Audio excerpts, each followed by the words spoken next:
It's Wednesday, April 22nd, 2026, and it's time for The Swamp. So please like and subscribe if you want daily updates within the federal machine, including things you won't see in the mainstream. Every article is linked down below in the description, and the highlights from this video will start dropping right here on the channel tomorrow morning at 8 a.m. Eastern. We're kicking things off with Virginia, with the big congressional vote that happened redrawing the congressional map, which occurred yesterday. At least the vote was yesterday, and then we found out that it appears that the Democrats had won. They got enough votes to redistrict Virginia, giving Democrats 10 congressional seats in the state, and Republicans just 1. That's it. So, not sure who you want to put blame on.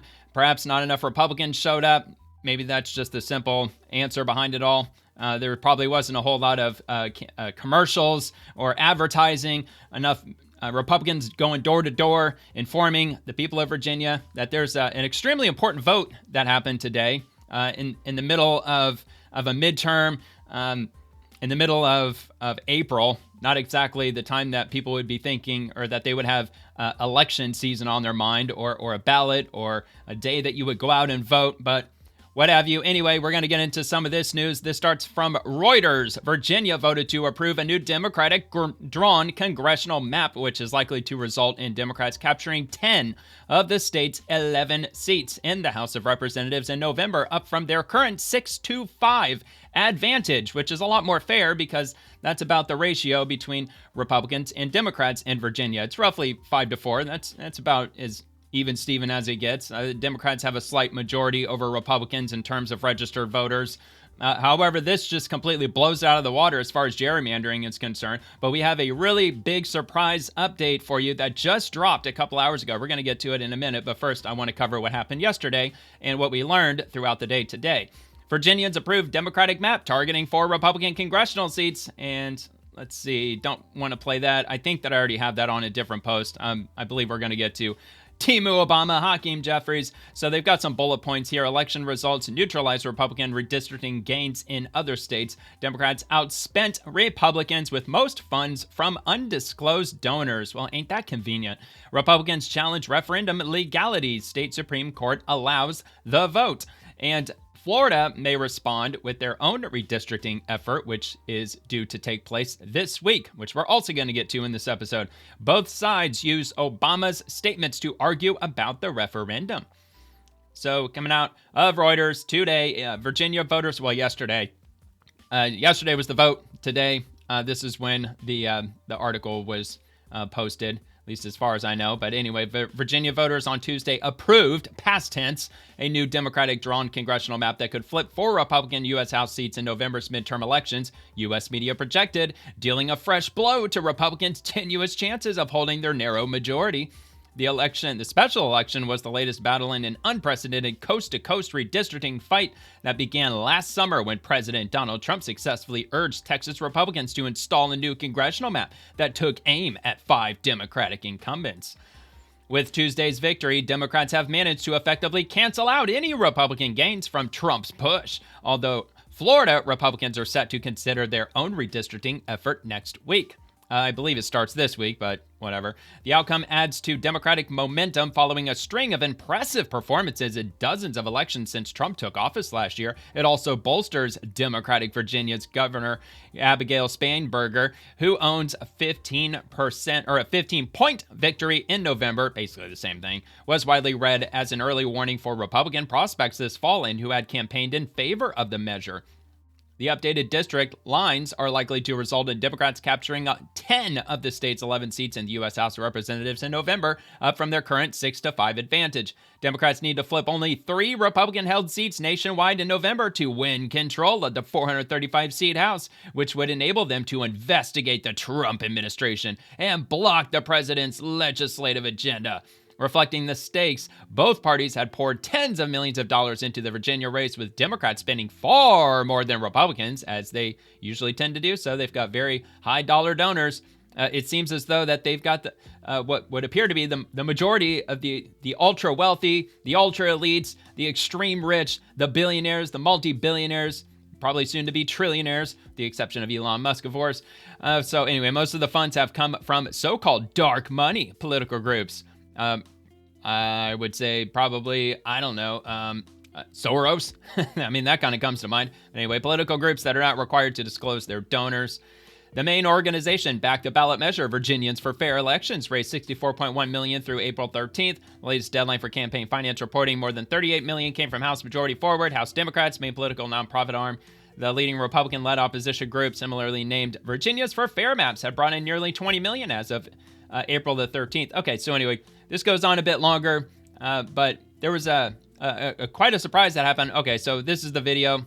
I guess I'll just play it. Why not? I got it in front of me. Might as well play it. We will not let Donald Trump Donald Trump rig the midterm elections by gerrymandering maps all across the country without a forceful Democrat. Okay, yeah, so they're going to answer Republicans' gerrymandering by extreme gerrymandering, because Virginia is definitely not the only state that Democrats have gerrymandered. I know California was one of them. I'm sure there's probably another one out there somewhere. Response. House Democratic leader Hakeem Jeffries on Wednesday celebrated Virginia voting to approve a new Democratic-drawn congressional map. Virginia's special election, held on Tuesday, was the latest battle in an unprecedented coast-to-coast redistricting fight.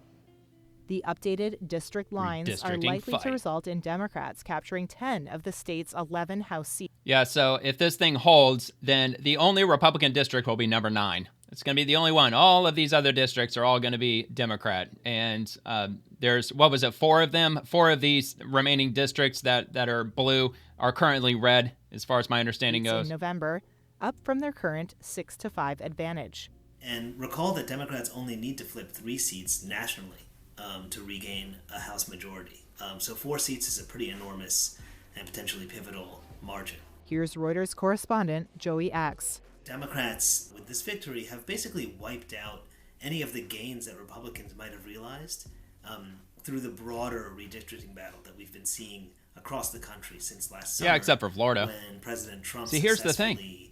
convinced Florida. Texas Republicans to rip up their map, redraw a new map targeting 5 Democrats there. So since that happened, we've seen states, both Republican and Democrat, kind of go back and forth, drawing their own maps in an effort to kind of gain seats. Yeah, except this Virginia one was illegal. Typically occurs at the end Blatantly of each illegal. decade They to bypassed reflect the voting population or the changes recorded districting in the US commission. Census. They did. But state lawmakers have historically used that process to draw districts that are more favorable to their party, known as gerrymandering. Not technically illegal, unless it's along racial lines. This gerrymandering war. And we've made clear as Democrats that we're going to finish it on behalf of the American people. Dude, if they want to play gerrymandering war, I think that Republicans would probably end up with a resounding advantage, because if you look at the entire country's map, county for county, I'm pretty sure if Republicans really wanted to play hardball, I would imagine that Republicans would most likely get a sizable advantage over Democrats if they want to go like the full-on extreme gerrymandering route.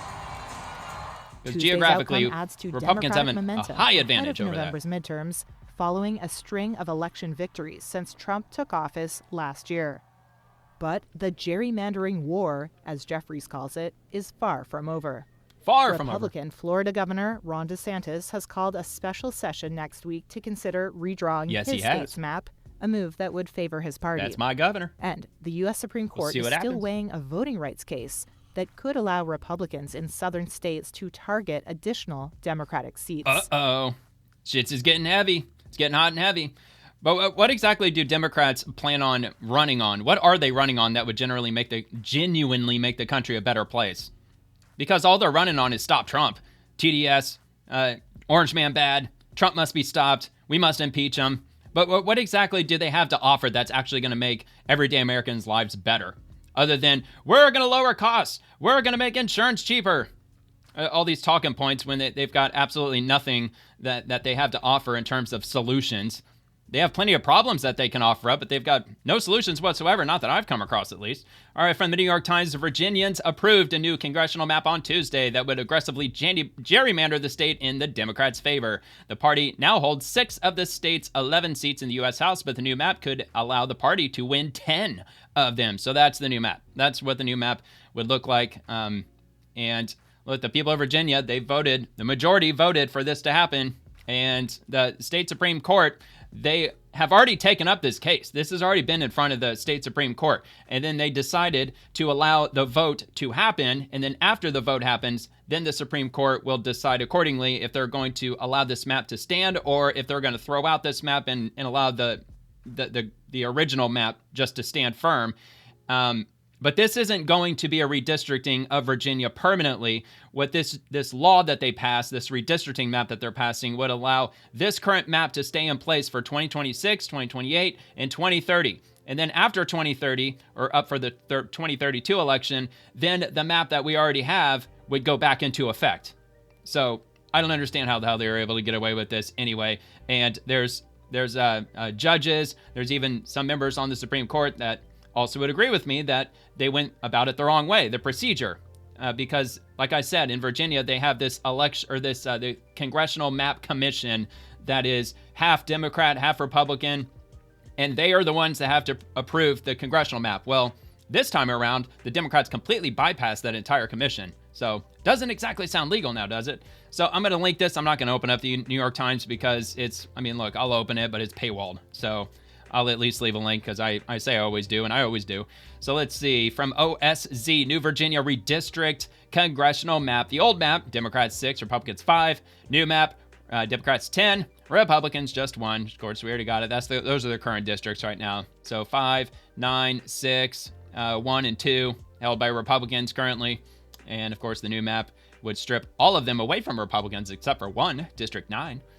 And from the Babylon Bee, check this out. Too far, gerrymandered Virginia congressional map includes California. So there's Babylon Bee for you. I'll grab that link too. Babylon Bee, they can crack you up sometimes. All right, so let's have a look at this. Derek Evans from 5 hours ago. As of this recording, Virginia Democrats pushed through a 10-1 congressional map, tightening their grip as the fight for the House control escalates. Virginia GOP Chair Jeff Ryer points to a broader pattern. States like Illinois, New York, New Jersey, and Maryland have been gerrymandering Republicans into as few districts as possible. Yeah, which one was it? I think it's I'm trying to remember which it was. It might actually be Maryland, or perhaps it was New Jersey. One of these states, they have something like 30 or 40% of the state are registered Republicans, but they don't have a single seat. Republicans have 0 seats in that state. I can't remember which it is, but it's one of the states in New England. It might be Maryland. It could even be Massachusetts, perhaps. Anyway, so with Florida's special election approaching, the opportunity to respond is now new maps could shift multiple seats and reshape the balance heading into November. Let's have a look at this. First of all, why do you think this was so close? Democrats obviously have to be a little surprised with how squeaky this was. Well, I think part of it was really the main effort as to why it was so close is we engaged our local activists in the state. We have 124 Republican committees. Yeah, well, you still lost the vote, though, dude. The state, and they rose you didn't to the activate occasion, enough. as it did our Republican women's groups, and frankly, we had the better argument. We had a message about keeping what were well, you got the law on your side. Congressional districts in the country as far as compactness and contiguousness and communities. Yeah, Democrats have gerrymandered a hell of a lot more than Republicans. Democrats wanted to turn us into the most gerrymandered state in the country. And if this particular map stands, they will succeed in that. They'll succeed in that. Well, look, real quick question. How does the tightness of the race help you in the fight ahead, taking this to the Supreme Court in your state? Well, one of the many issues that we're taking up with the Supreme Court, first of all, what the Democrats did to actually hold this referendum, the process that Governor Youngkin mentioned in his statement, was entirely unconstitutional and, in fact, violated provisions of Virginia's code. But in addition to that, the ballot language told Virginians that terrible. They were doing something to enact fairness. Yeah, there is nothing fair for Virginians about these districts. They framed that all wrong. It was not fair at all. The way the language was on the ballot itself, that voters went and saw on the ballot when they made their decision, the way it was worded was very heavily leaning toward Democrats' favor.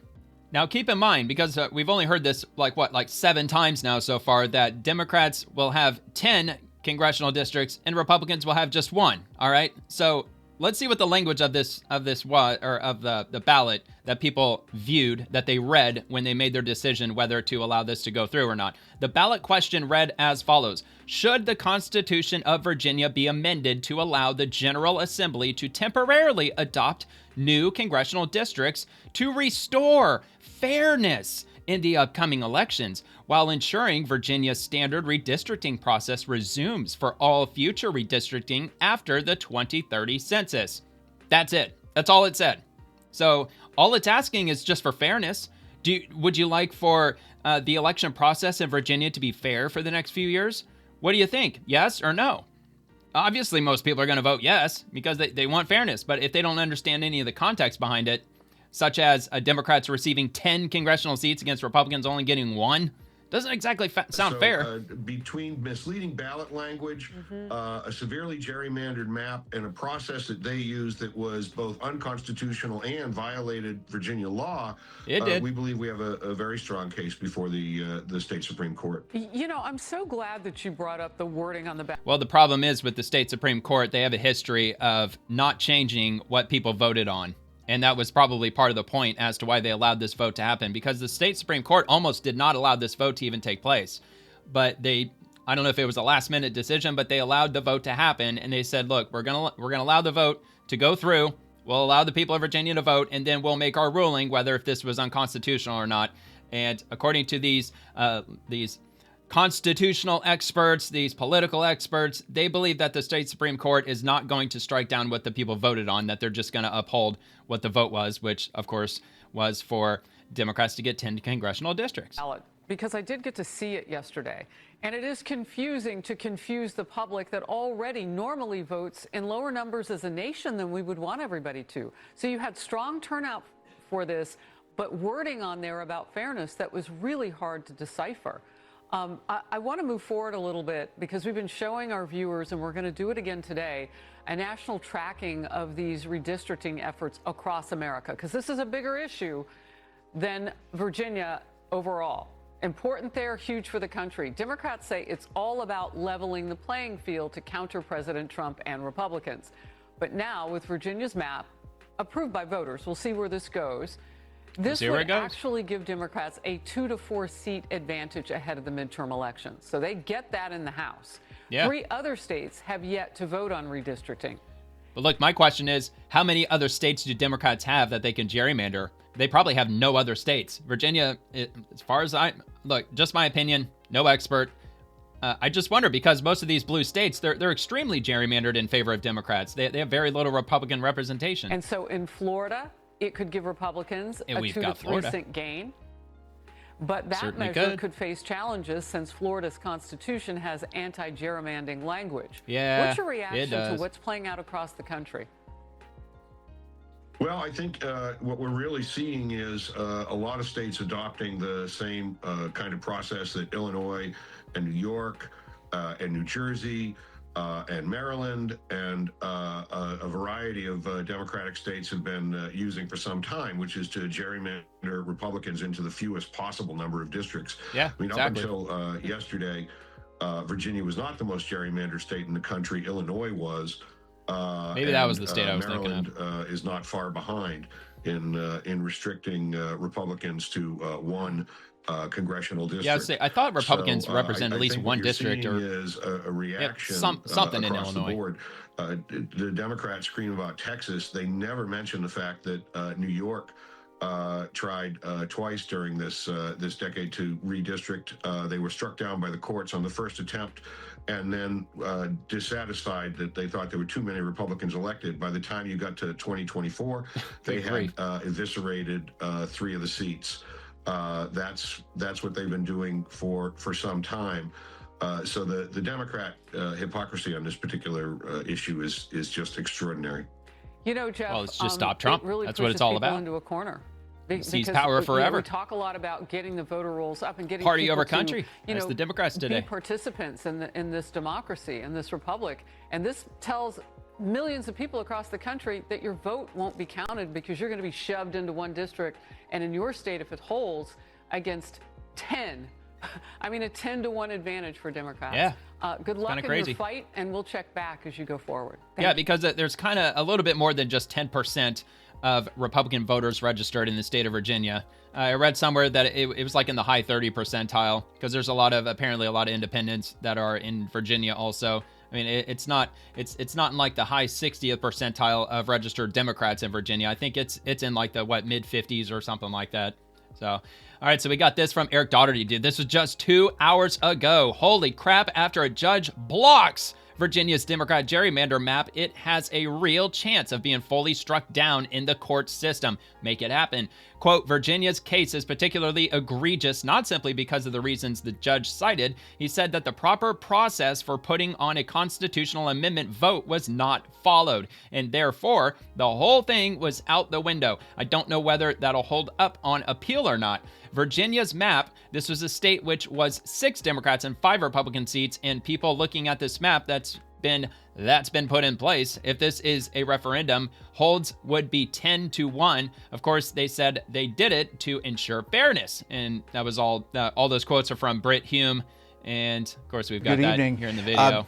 Just in the past couple of hours, the circuit court makes this ruling, which essentially puts everything on hold, saying that the redistricting effort in Virginia, the Commonwealth, was unconstitutional.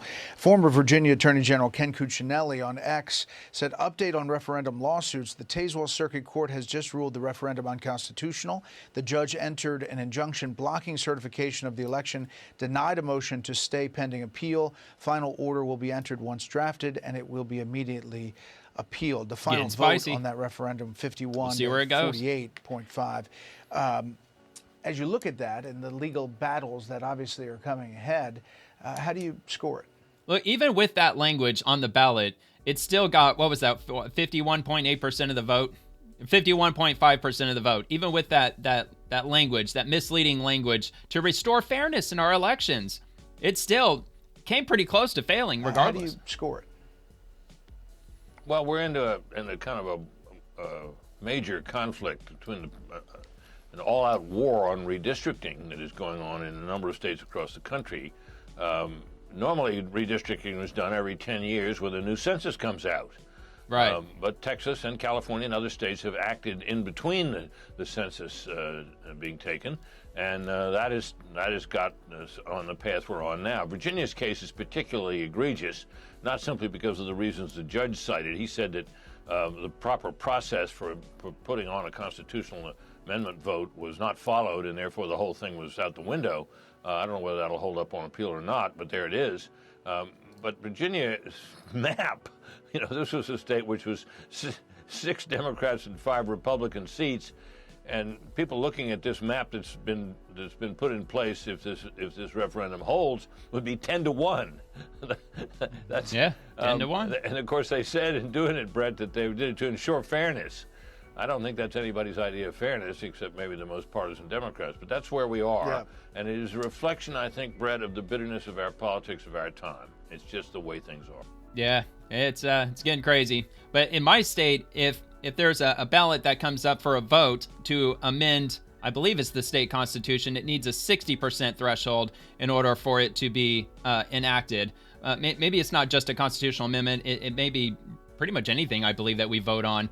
As far as any kind of referendums or anything like that, it needs a 60% threshold, but apparently in Virginia it doesn't, just needs a simple majority.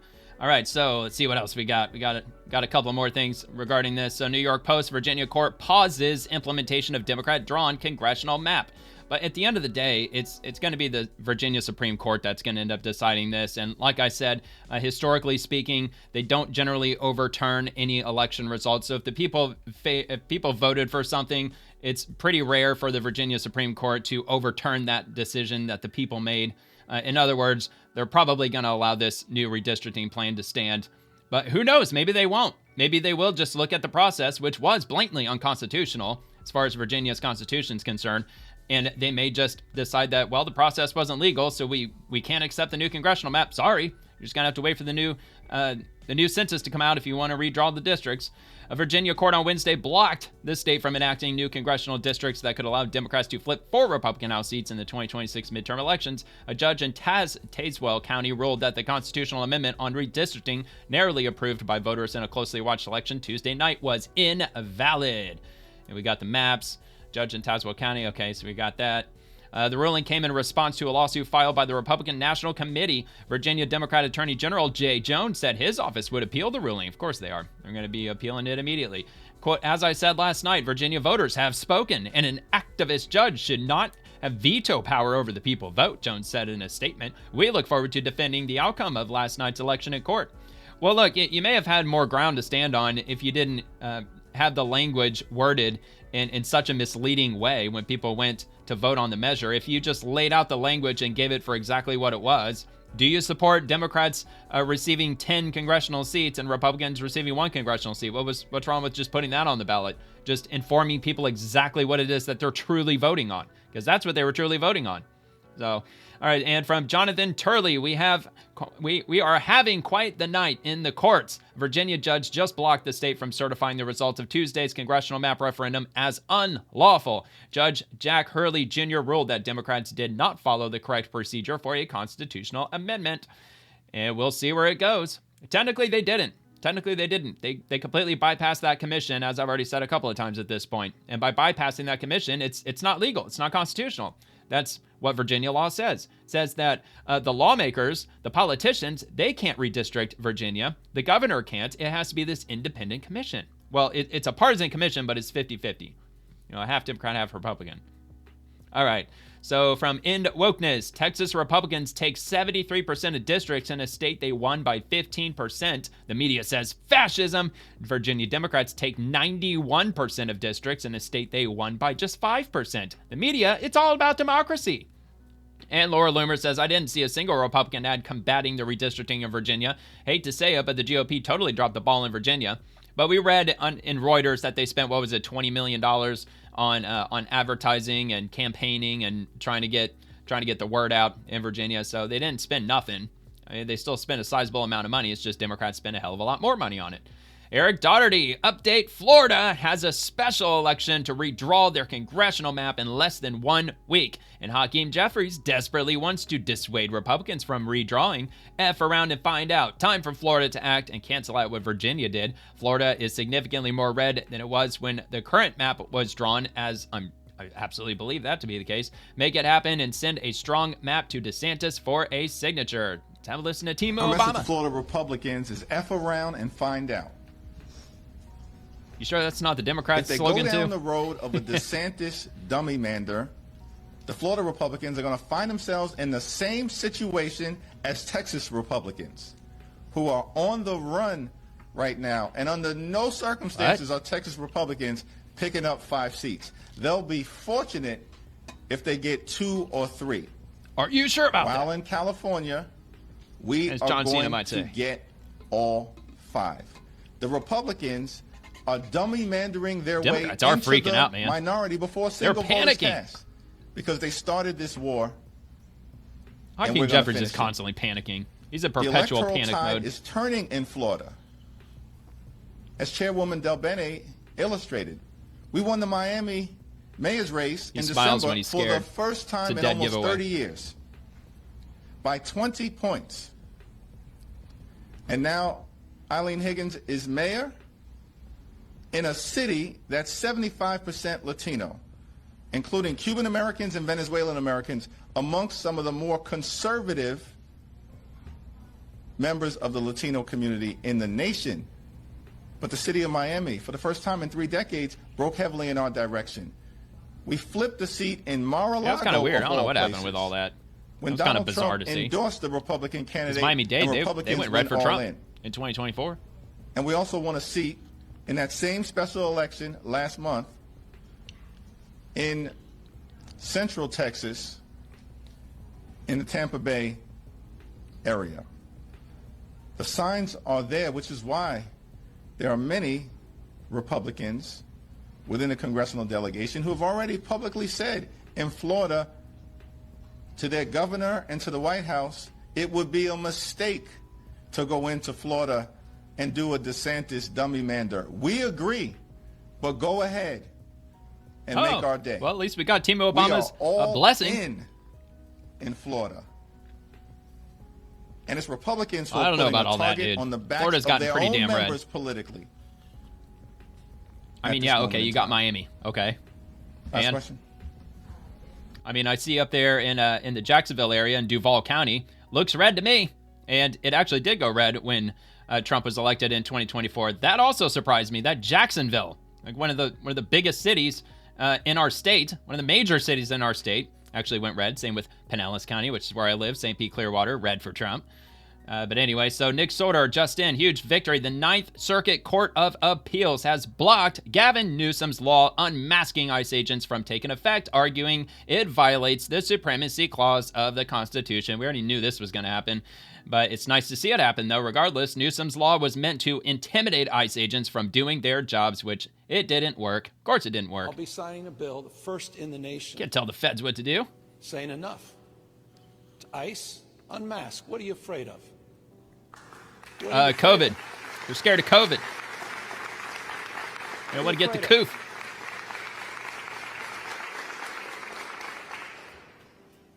You're going to go out and What's Antifa afraid of? Why do they keep masking up? provide an ID. The leftist Tell us protesters. which agency you represent. Provide us basic information that all local law enforcement is required to provide. All right. Well, obviously, you could pause the video and read the injunction pending appeal yourself. I'm not going to go through and read all of it. It was on screen for a good 30 seconds. From SCOTUS Wire, the Ninth Circuit blocked a California law that requires federal law enforcement agents to display ID when operating in the state. And for publication, the United States Court of Appeals for the Ninth Circuit appeal from the United States District Circuit for the Central District of California. Christina A. Snyder, district judge presiding, argued and submitted March 3rd, 2026 in Pasadena before Jacqueline Nyagan and Mark Bennett, Daniel Collins, so on and so forth, whatever. So opinion by Judge Bennett. So anyway, I came across that today. And let's take a look at the next one from Acting AG Todd Blanche. This Department of Justice stands in unwavering and total support of the brave men and women of ICE who put their lives on the line every day to enforce our immigration laws and keep American citizens safe. Today's legal victory in the Ninth Circuit halts enforcement of California's mask ban for ICE agents and is a big win to protect law enforcement. Congratulations to DOJ's Civil Division on this major win in the Ninth Circuit. Another decisive victory in this administration's effort to remove illegal aliens from this country.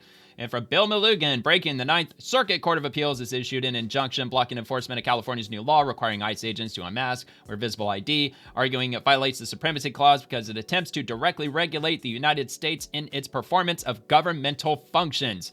California is enjoined from enforcing the law pending appeal, a big win for the Trump administration and the U.S. DOJ. And again, that's the injunction pending appeal, the summary, and let's move on to the New York Post. Over 400 hospices in Los Angeles have been shut down or cut off as the Centers for Medicare and Medicaid Services, or CMS, the fraud war room kicks into gear. Administrator Dr. Mehmet Oz revealed to Miranda Devine on Pod Force One. You can subscribe there, but we'll just watch the video instead. So in the last 10 weeks, and I'll announce this here on your show, the last 10 weeks, we have shut down, stopped paying over 400 hospices in Los Angeles and California. And how much would that be worth? Oh, it's hundreds of millions of dollars. Wow. But here's the better part of this. What Guess percentage how of the many have hospice complained clinics to were us? shut down? That's what I want to know. Zero. Wow. Not one. Now, if I stopped paying you for doing this podcast, would you call me? Yes. Right? No, nothing. Like nothing. That Crickets. says everything, doesn't it? And so when I went, I was blessed to go out to California with Billy Asaley, who's a wonderful U.S. attorney out there, for a SWAT sting operation to arrest a bunch of these fraudsters. Yeah, we played that video right here on the swamp. Operations is out of a movie. Was that a week or two ago? They're sawing through the gate. They're taking their trucks into the driveway. This plush, beautiful mansion that they this ripped their fraudster gate down. doctor and his nurse wife had wrapped built chains around it with ill-gotten gains from hospice. And it just does make you feel good as an American that law enforcement is walking these folks out in handcuffs. But you are not going to beat the bad guys just with that. That sends a very clear message. You're in the wrong place if you want to defraud America. You better leave LA. They're now going to Nevada. Uh-oh. They're heading to Nevada, huh? All right. Not surprising to hear that. Although I'm sure they probably won't be able to set up shop for too long because they're hunting them down. With all this hospice fraud, 400 plus hospices in LA got shut down for fraud from Dr. Roger Marshall, and not one of them called to dispute it. That silence speaks volumes. Good work at the Vice President and Dr. Oz. And the New York Post, okay, I believe we already read that, didn't we? Yeah, we already did. Already read that. So 400 hospices have been shut down. What percentage of those, of all the hospice centers, what would that be, like 30%, 50%? Honestly, not sure. But I suppose we can find out. Let's find out and see how many they got. Approximately 2,200 to 2,300 licensed hospice providers in California as of late 2025. Recent sources, including definitive healthcare data, put the total at 2,279. Other reports show around 2,092 to 2,134 active reporting providers in 2023 to 2025. Note that California has seen massive growth and fraud issues in hospice agencies, especially in Los Angeles County, with the state revoking over 280 licenses recently and investigating hundreds more. The exact active count fluctuates due to enforcement actions. Well, and according to Dr. Oz, it's up to over 400 now, and I'm sure there's probably many more to come. From Stephen Chung, the answer is Gavin Newsom, and answering the New York Times headline, California is rife with hospice fraud, but whose fault is it? It's obviously Gavin Newsom's fault. He's the one at the helm. He's the one that's the governor of California. He's the one that allowed all of these fraudulent applications to get just full on passed. And that's probably why so many of them had set up shop in California, because the criminals had heard that in California, Governor Newsom, he's just looking the other way. He's allowing anybody who wants to run a fraudulent hospice center to set up shop in California, and they're just going to look the other way. Nothing to see here. MJ Truth Ultra, California hit a new low today. From Sheila Clark, President and CEO of the California Hospice and Palliative Care Association, revealed there are literally burrito stands that are listed as certified hospice facilities. And we've got a quote, so we'll just hear the quote right here. You'd be amazed at how many hospices the door you can walk up to in California, and there is nobody there. There is 5 months worth of mail. Yeah, just like daycare centers in Minnesota. From CMS. Nobody there. And nobody's there. And that passed a survey. How did that happen? How do you put a hospice in a burrito stand in California? How do you put a hospice in a tire store in California? That all had to be vetted through licensure and through certification and accreditation. Yeah, they sure did. And people need to be criminally charged who are working in government that allowed all of that to pass. And you can't use the excuse, well, it's hospice. All the patients died, because that's what most people do when they enter hospice care. No, that's not the way that it goes at all in California, because what was the number Dr. Oz revealed also a week or two ago? Something like 90 or 91% of patients under hospice care in California get successfully discharged. It's an absolutely insane number. Whereas everywhere else in the country, it's more like 10% or less. It's a very small percentage of people that leave hospice care with their lives still intact. All right, so from Tara Bull, gas in California was $6.29 today and $2.89 in Iowa. The same president, different governors though. Of course it is. It's down at the local level. That's why your local elections are definitively more important, almost infinitely more important than the federal elections, because it affects you personally on the local level. Why are gas prices always $2 higher in California? This is from Steve Hilton. Because Democrat policies mean we ship in oil from Iraq, 7,500 miles away, instead of getting it from Kern County right here in our state. As governor, I will end this insanity so we can have $3 gas, or maybe even less. So let's hear what he has to say. So why is our gas in California always $2 higher than the rest of the country? Because instead of getting our oil from Kern County, a couple of hundred miles away, we are shipping it in from Iraq, 7,500 miles away, because of Democrat policies. When I'm governor, that will end. We will use California oil, and we'll get gas prices down to $3 gas. Yeah, well, that would certainly be a much better idea than the bonehead ideas that they have, shipping gas from freaking Iraq. Absolutely ridiculous. I mean, with all the oil, the United States is a net exporter of oil, meaning that we produce more than we use, so much that we export it out to other places in the world. So if they refuse to use oil that comes out of California, I mean, they've got the Gulf, they've got Alaska, they've got places all over the country that they can get oil from, but they ship it from Iraq. And that's probably honestly not the leading reason why gas is so expensive. It's probably just because they tax the shit out of it. Because we're worried about climate change. Haven't you heard? RNC Research, Dana Bash calls out Democrat socialist Bernie Sanders for using his anti-billionaire group to rally behind billionaire Tom Steyer, who's also running for the governor of California. You really can't make this shit up. Well, CNN. on the Tom Steyer of it all, he was endorsed this week by a progressive group. It's a group that was founded to oppose billionaires by Senator Bernie Sanders. They did so really openly, despite the fact that Steyer is a billionaire. Well, on the Tom Steyer of it. You almost can't make it up. But that's Bernie Sanders for you. Walking contradiction. Walking, talking contradiction. The redhead libertarian, this is on par with the fraud that Sheila McCormick just resigned over. So Sheila McCormick just resigned. Holy crap, Ilhan Omar's fake winery has been legally dissolved just 9 days within her amended financial disclosure being filed. The Somali fraud queen has been lashing out over reporters asking about her bogus winery and wild swings in net worth. Keep pressing. So this... Okay, so I believe that I played this interaction that happened, I think, last week.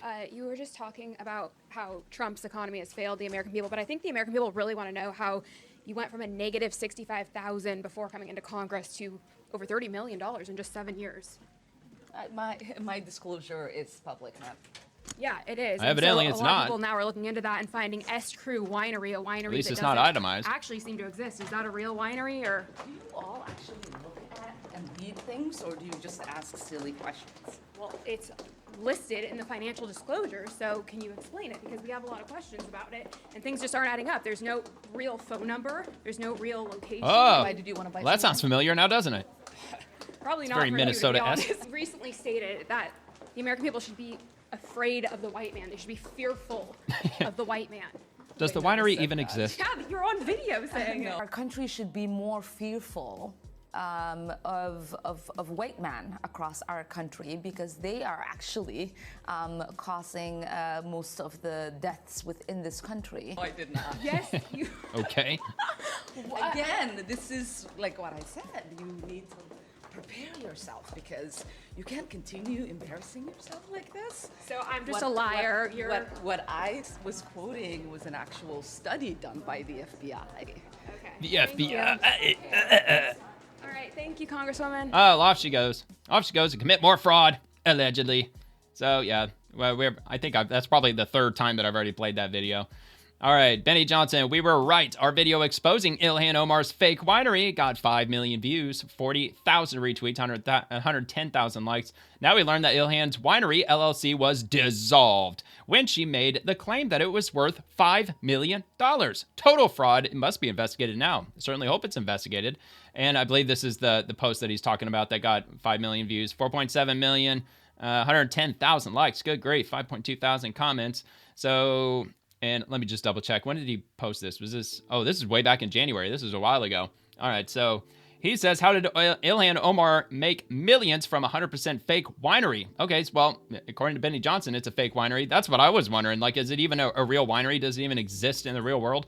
This is insane. We investigated. Check this out. Ilhan Omar lists a California winery on her financial disclosures. You can see them below. The winery name is E Street Crew LLC, or ESTCRU LLC. In 2023, it was valued at $15,000. An entire winery in California at only $15,000. Okay.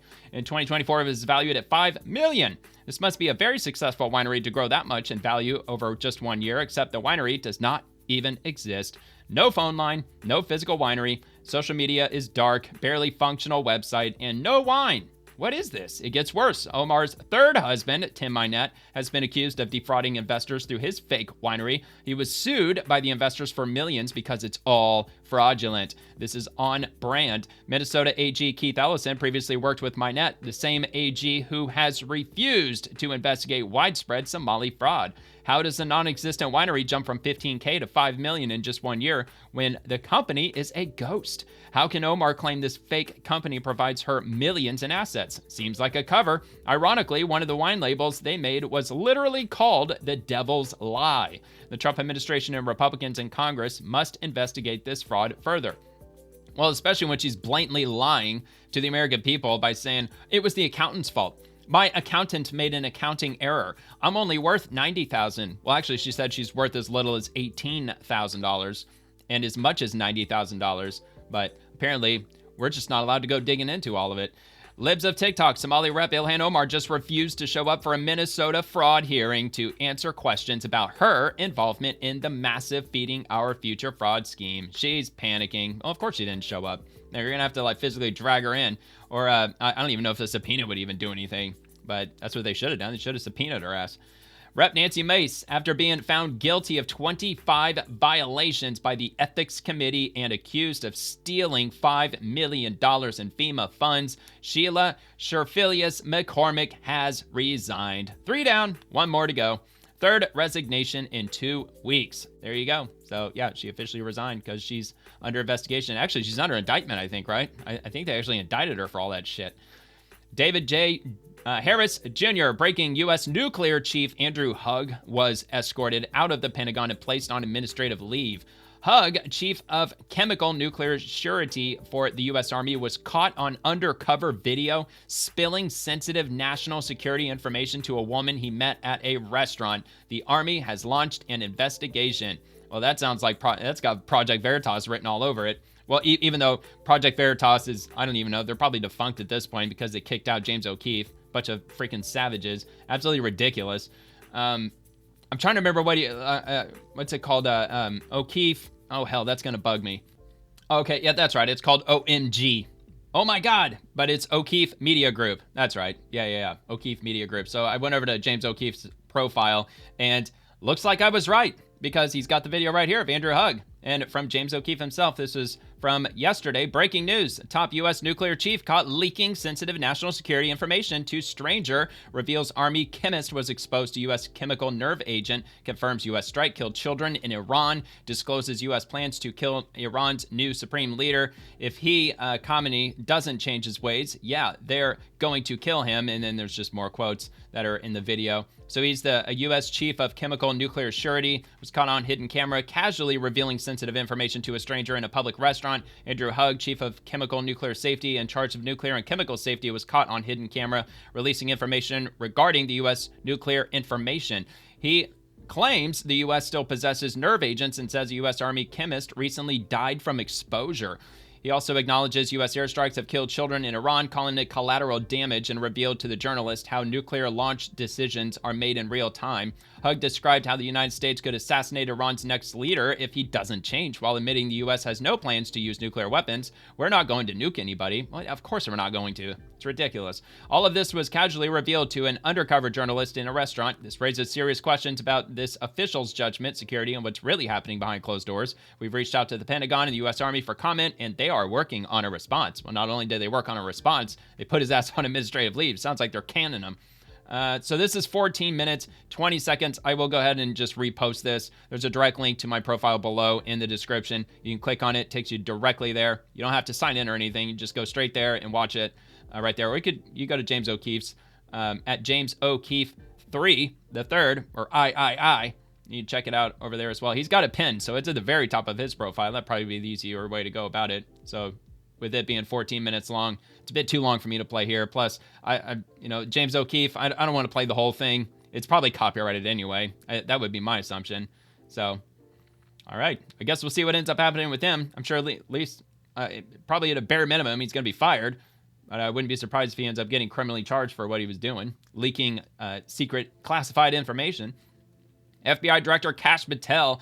The FBI and our partners acted quickly and saved a young child who was kidnapped and ended up in Cuba, with the alleged kidnapper parent hoping to transition the child. Yeah, transition the child. Excellent work from FBI Salt Lake City and the FBI in Richmond and our brilliant CIRG squads who executed brilliantly. The child is now safely home. And from what I read earlier, I believe that the child is safely home with the child's biological mother. FBI spoils trans father's plan to transition his son in Cuba. The father has been charged with kidnapping by the Justice Department. And let's see if he dropped an article. Of course he did. He always does. But it's from the Daily Wire, so we know how the Daily Wire does it. They're going to paywall it. But maybe, yeah, so I'll at least get a couple of paragraphs out of it. The FBI returned a 10-year-old Utah boy to his mother after he was kidnapped and taken to Cuba by his transgender identifying father, and his family feared the child would undergo transgender procedures, the Justice Department announced on Tuesday. Authorities charged 42-year-old Inessa Ethington, who goes by Rose, and 32-year-old Blue Inessa Ethington with international parental kidnapping after the gender-confused boy was taken to Cuba. The boy has since been safely returned to his mother. The child, a boy who identifies as a girl, split time with his divorced parents who share custody in Cache County, Utah. The boy was supposed to go on a camping trip to Canada with his father, man who identifies as a woman, and his partner, Blue, but instead ended up in Cuba, and then it just kind of trails off from there, but I think we got enough out of it. Thank you, Daily Wire. Really appreciate it. So, yeah, man, that happened. Rep. Jim Jordan. Let's check out some of the latest on the SPLC. Not really anything in the way of bombshell information above and beyond what we learned last night, but I got some takes on how different people are viewing this absolute scandal. From Rep. Jim Jordan, the SPLC equals fraud. Act Blue equals fraud. California Medicare equals fraud. Minnesota daycare's fraud. Fire aid fraud. What's next? 65,000 likes and counting, 1.5 million views. Senator Cory Booker, he decided to chime in, which he got 5,000 likes, but he got ratioed, meaning that he got 7,400 comments. So wasn't a very good day for Senator Cory Booker trying to defend the SPLC yesterday. The DOJ just indicted the Southern Poverty Law Center, an organization that has spent more than half a century fighting the Klan, tracking hate, and defending civil rights. But of course, we learned yesterday that the Southern Poverty Law Center gave the Ku Klux Klan over $70,000. Yikes. Of course, he's not going to mention that, is he? Now, let's be clear about what's happening. This administration is using the full weight of the federal prosecution to target an organization whose mission is rooting out violent extremism. This is part and parcel of Trump's assault on free speech, on nonprofits, and on anyone who dares to disagree with him. First, it was lawfare against political opponents. Then it was revoking the tax status of universities. Now it's a federal indictment against one of the most historic civil rights organizations in America. The SPLC has saved lives. It will not be silenced, and neither will we. Yeah, they're freaking out. They're absolutely freaking out. I mean, look, I don't even have to point out all the obvious contradictions and all the ridiculousness with them impeaching Trump over and over again over absolutely fucking nothing at all, among many other things that Democrats have been engaged in the last freaking decade. All right, so Eric Doherty, now Chuck Schumer is erupting in panic after Kash Patel and the DOJ secure an indictment against leftist NGO Southern Poverty Law Center for funding the white supremacists they were claiming to fight. Kash Patel must resign immediately. The smears always ramp up when accountability is about to hit. Full steam ahead. I bet even more is coming. Yeah, you know, Democrats, they tend to freak out the most when you're directly over the target, don't they? I mean, that's when they go into full-on panic mode, freaking out, throwing out as much hyperbolic language as they possibly can, getting as emotional as they humanly possibly can. So let's hear what Chuck Schumer has to say about all this. On Patel. Every day Kash Patel we have to fire him because he's over the target. That oh my God. The FBI and its mission. Take yesterday's press conference. The head of the FBI, the nation's top law enforcement officer, spent the entire time getting into fights with reporters about his alleged drunken behavior, his partying, his overall fitness for the job. You better be careful, Chuck Schumer. He's suing the Atlantic for that, for $250 million. And I'm assuming the reason that he got into it between himself and the reporters, probably because it wasn't him that was lashing out at the reporters. It was the reporters asking him question after question after question after question about his drinking. I'm sure that's every single question that he got during that press conference yesterday. This has become a dangerous, unacceptable distraction for the FBI, which has so much important work to do. It's because he's effective. That's why they want him gone. To war right now because he's doing a bang-up job.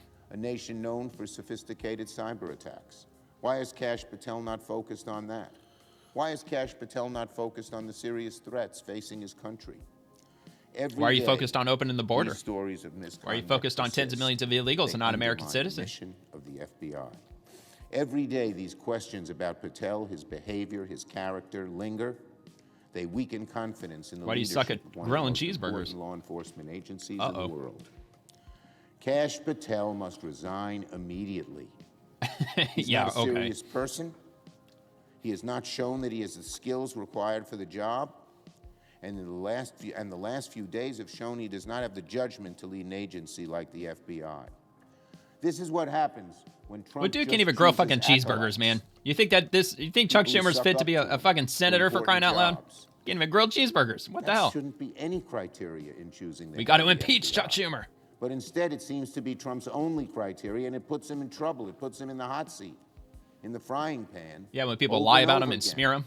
By choosing people whose only criteria is loyalty to him. Americans deserve steady, sober leadership from their FBI director, especially what a fucking in the weasel. time of war. Kash They Patel deserve is not sober it. people. And if Kash Patel wants to keep partying, he can do it somewhere else without putting the safety of the American people on line. You better watch out, Chucky. He's going to be suing you. He might end up suing you. Although I don't know if he really strictly, like technically could sue somebody, because I'm sure that probably falls under the category of opinion. I don't know. Maybe not, though. Maybe he would have grounds to sue him on what he said there. Yeah. All right, anyway, Libs of TikTok, the SPLC literally has a hit list of conservatives on their website, including locations, so their followers know where to target us. Our crimes for being put on a target list range from opposing open borders and sex changes for kids to male supremacy. This is a disgusting smear, and the goal is to put a target on our backs. So this is on the SPLC's website. It doesn't appear that they have their actual addresses, their phone numbers, although I would imagine at some time or another they probably did. But they have Stephen Miller and then Chaya Raichik, who is Libs of TikTok, Matt Walsh, James Lindsay, Mike Cernovich, PragerU, and they've got some of their information when they were founded, born. I don't know why we would need to know when Stephen Miller was born, James Lindsay, Matt Walsh. I'm not really sure why. I'm actually really surprised in the moment to find out that I'm older than Stephen Miller. Holy shit. I thought the dude looked older than me, but nope, I guess not. I guess I'm older than he is. Wow. Okay, so let's move on to the next. Liz Wheeler. Joe Biden decided to run for president because of the Unite the Right rally in Charlottesville. Biden says, "That's when I decided to run. The racist rally was funded by SPLC. It wasn't real. It was an op. And it doesn't get crazier than this." So let's hear what Joe Biden said about it. I spoke to the mom who can lost gather her his thoughts. daughter.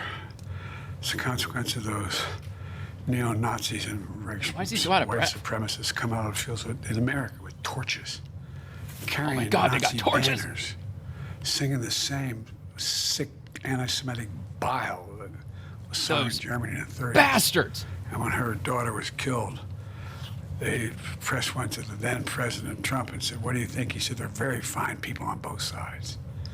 I knew that. I knew with I that had to do propaganda. something. And that's how I decided to run, because democracy was literally at stake.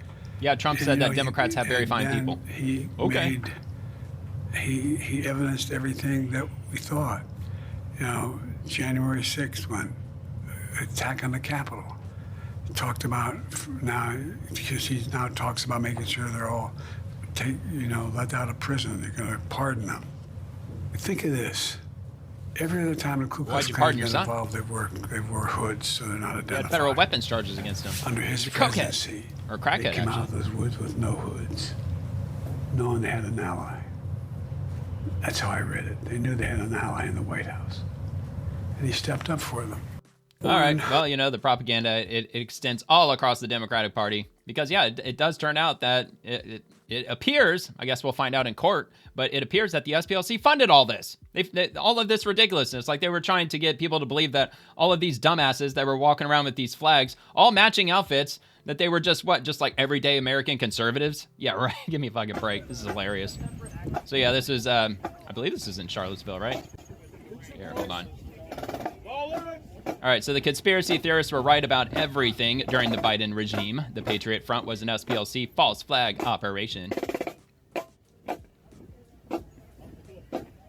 It shit just cracks me up. They march around for like 30 seconds and they jump into an unmarked van and they leave. I mean, it's about how long they're around for. They're around for like 4 minutes.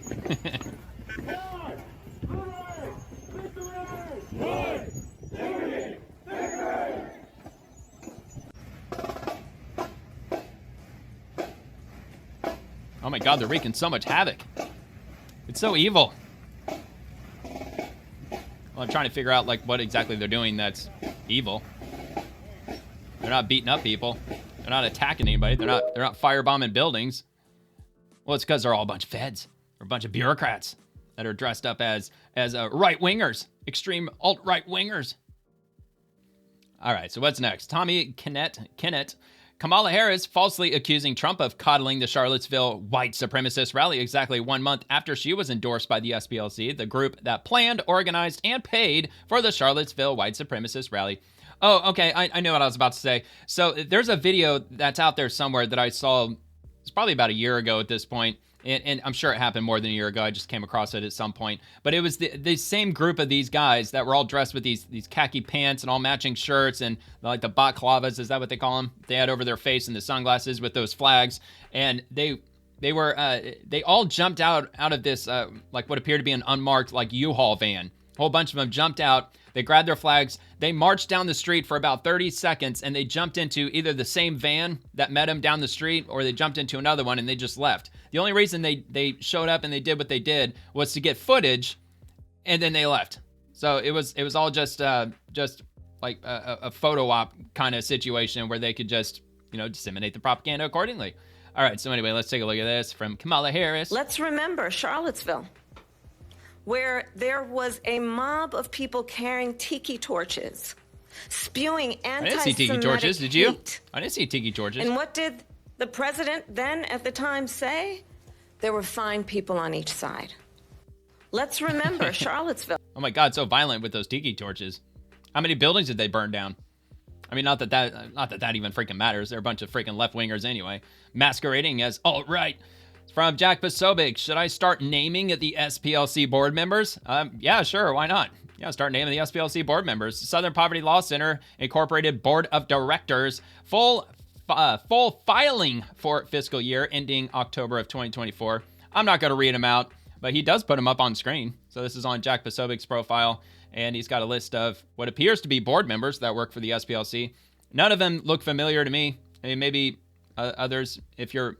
anybody who's watching this, maybe certain names might stand out. I mean, I don't recognize any of them. Maybe he's doing this in retaliation for the SPLC publishing names like the real name of Libs of TikTok, and then I think they have Matt Walsh and some other people, Stephen Miller, their information up on their website. So, I guess two could play that game.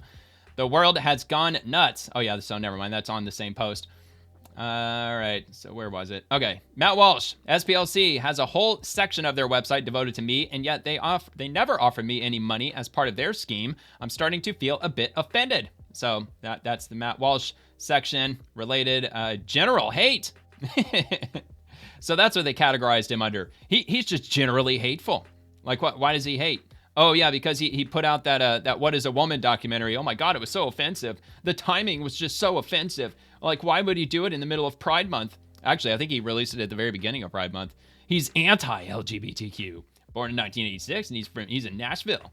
And that's what he looks like. All right, so we got this from Gays Against Groomers. For years, the SPLC has labeled us a terrorist organization, put us in their extremist files, and likened us to Nazis for trying to protect children.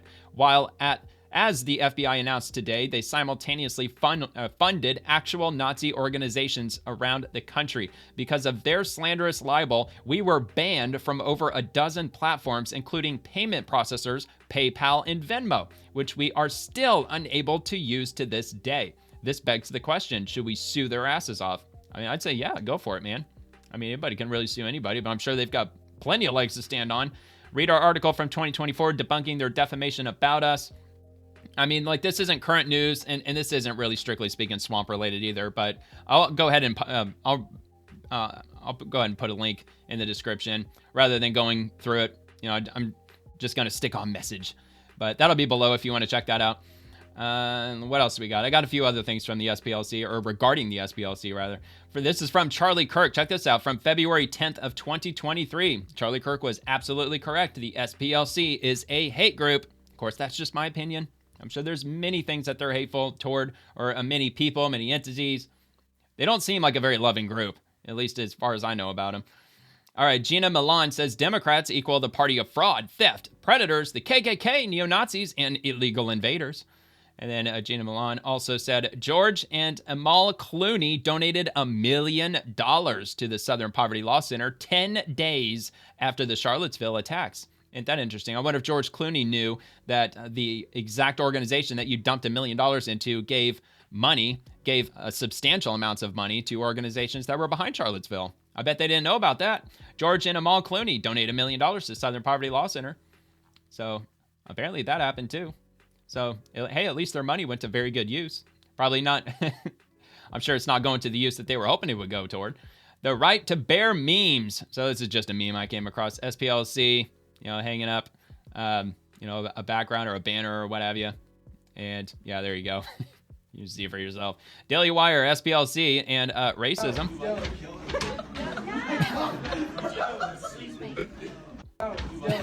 Excuse me. All right, so I got this from Riley Gaines. This is how the left's abortion dark money web actually works. Billionaire couple Laura and John Arnold, or Arnold Ventures, personally donated $10 million to Planned Parenthood, which just racked up a record 434,450 abortions just last year. That's enough for a relatively sizable city. $5 million to Center for Reproductive Rights and Guttmacher Institute. $2 million to IBIS Reproductive Health, plus millions more to groups pushing late-term abortion. The elite quietly write the checks. The rest of us pay the moral cost. Who else is in on this? Look, it's all about depopulation. I mean, it's the same reason why the progressives and the leftists, they want everybody to become gay. They want women to hate men. That's why they push, stop mansplaining, stop manspreading, male supremacy, and all that other nonsense that they constantly talk about. That's why they push climate change so heavily. That's why they don't want us to use gas and use petroleum in anything, which, by the way, petroleum is used in virtually everything. It's where our plastics comes from. I'm sure my freaking shirt, the clothes that I'm wearing, is probably made out of petroleum. But, that's just how they do it over on the left.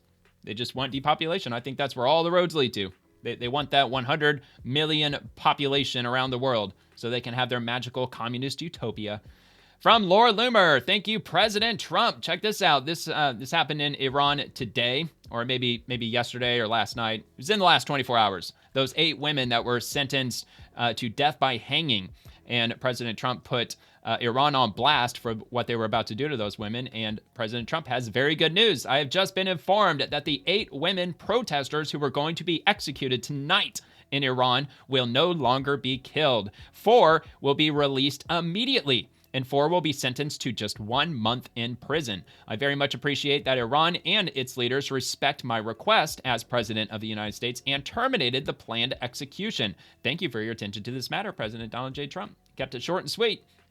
From Rapid Response, the Press Secretary Caroline Leavitt, she's the White House Press Secretary, and she says only the president could save the lives of these 8 beautiful Iranian women. I understand this news story about the scheduled execution of these women came across the president's desk, and he made that direct plea, and the Iranians have answered and have agreed not to execute them. Well, first of all, Martha, only President Trump could save the lives of these 8 beautiful Iranian women who he has received direct word from the Iranian regime, or what's left of it, that their lives are going to be spared. And that comes as a result of President Trump asking them directly not to kill these young, beautiful women who certainly deserve a chance to continue living their lives freely and peacefully. And now that will happen thanks to President Trump, because he's a humanitarian at heart. I understand this news story about the scheduled execution of these women came across the president's desk. And again, he made that direct plea, and the Iranians have answered and have agreed not to execute them. Yeah, and you know what? President Trump, he could have just simply ignored it, and none of us would have been any the wiser. Or maybe he would have said that, look, we've got a very high stakes situation going on right now. We're trying to negotiate. I would love nothing more than to see them freed. However, we because of the negotiations and all of this whole ongoing situation with the blockade, Operation Epic Fury, economic fury with the Treasury, all these things going on, all these irons in the fire with regard to Iran, we just can't do it. I mean, it could have just been that simple, but nope. He decided to do everything in his power as President of the United States to get them freed, and it appears he was successful.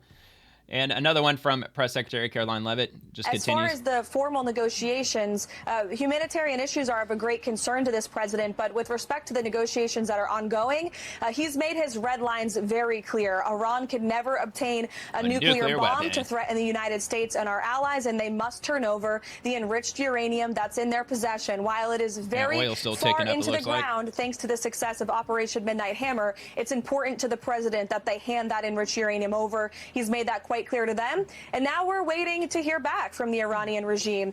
The fact that they cannot send a unified message yet, which is why the president decided to extend the ceasefire, just shows how effective Operation Epic Fury truly was, because there's a lot of internal division over there. The president understands that, and so we await their response. Yeah, I think that's the whole point. And that's why I think President Trump is gladly awaiting their decision, and we're not giving them the timeline that President Trump likes to do. He likes to say you've got 24 hours or you've got 1 week, and the bombs are going to start dropping again. So he pretty much set an indefinite timeline for the negotiations, and he's just pretty much just giving them all the time in the world that they need to make their decision as to what they want to do. Because in the meantime, we've got the blockade in place, and Iran is losing out on $500 million a day. And this is coming from, this is a country that's already got an absolutely crushed economy with hyperinflation. I think their inflation had gone up, 500-600% over the last year. And that's why the Iranians were protesting back in December and January in the first place, because the economy was in free fall. And now with their number one export by a long shot being completely blocked by the U.S. Navy, they are probably going to need to make a decision relatively soon, because they're missing out on a hell of a lot of money by our blockade remaining in place. And okay, so we got another one for Caroline Levitt on Fox News. Does the president view that as a violation of the ceasefire?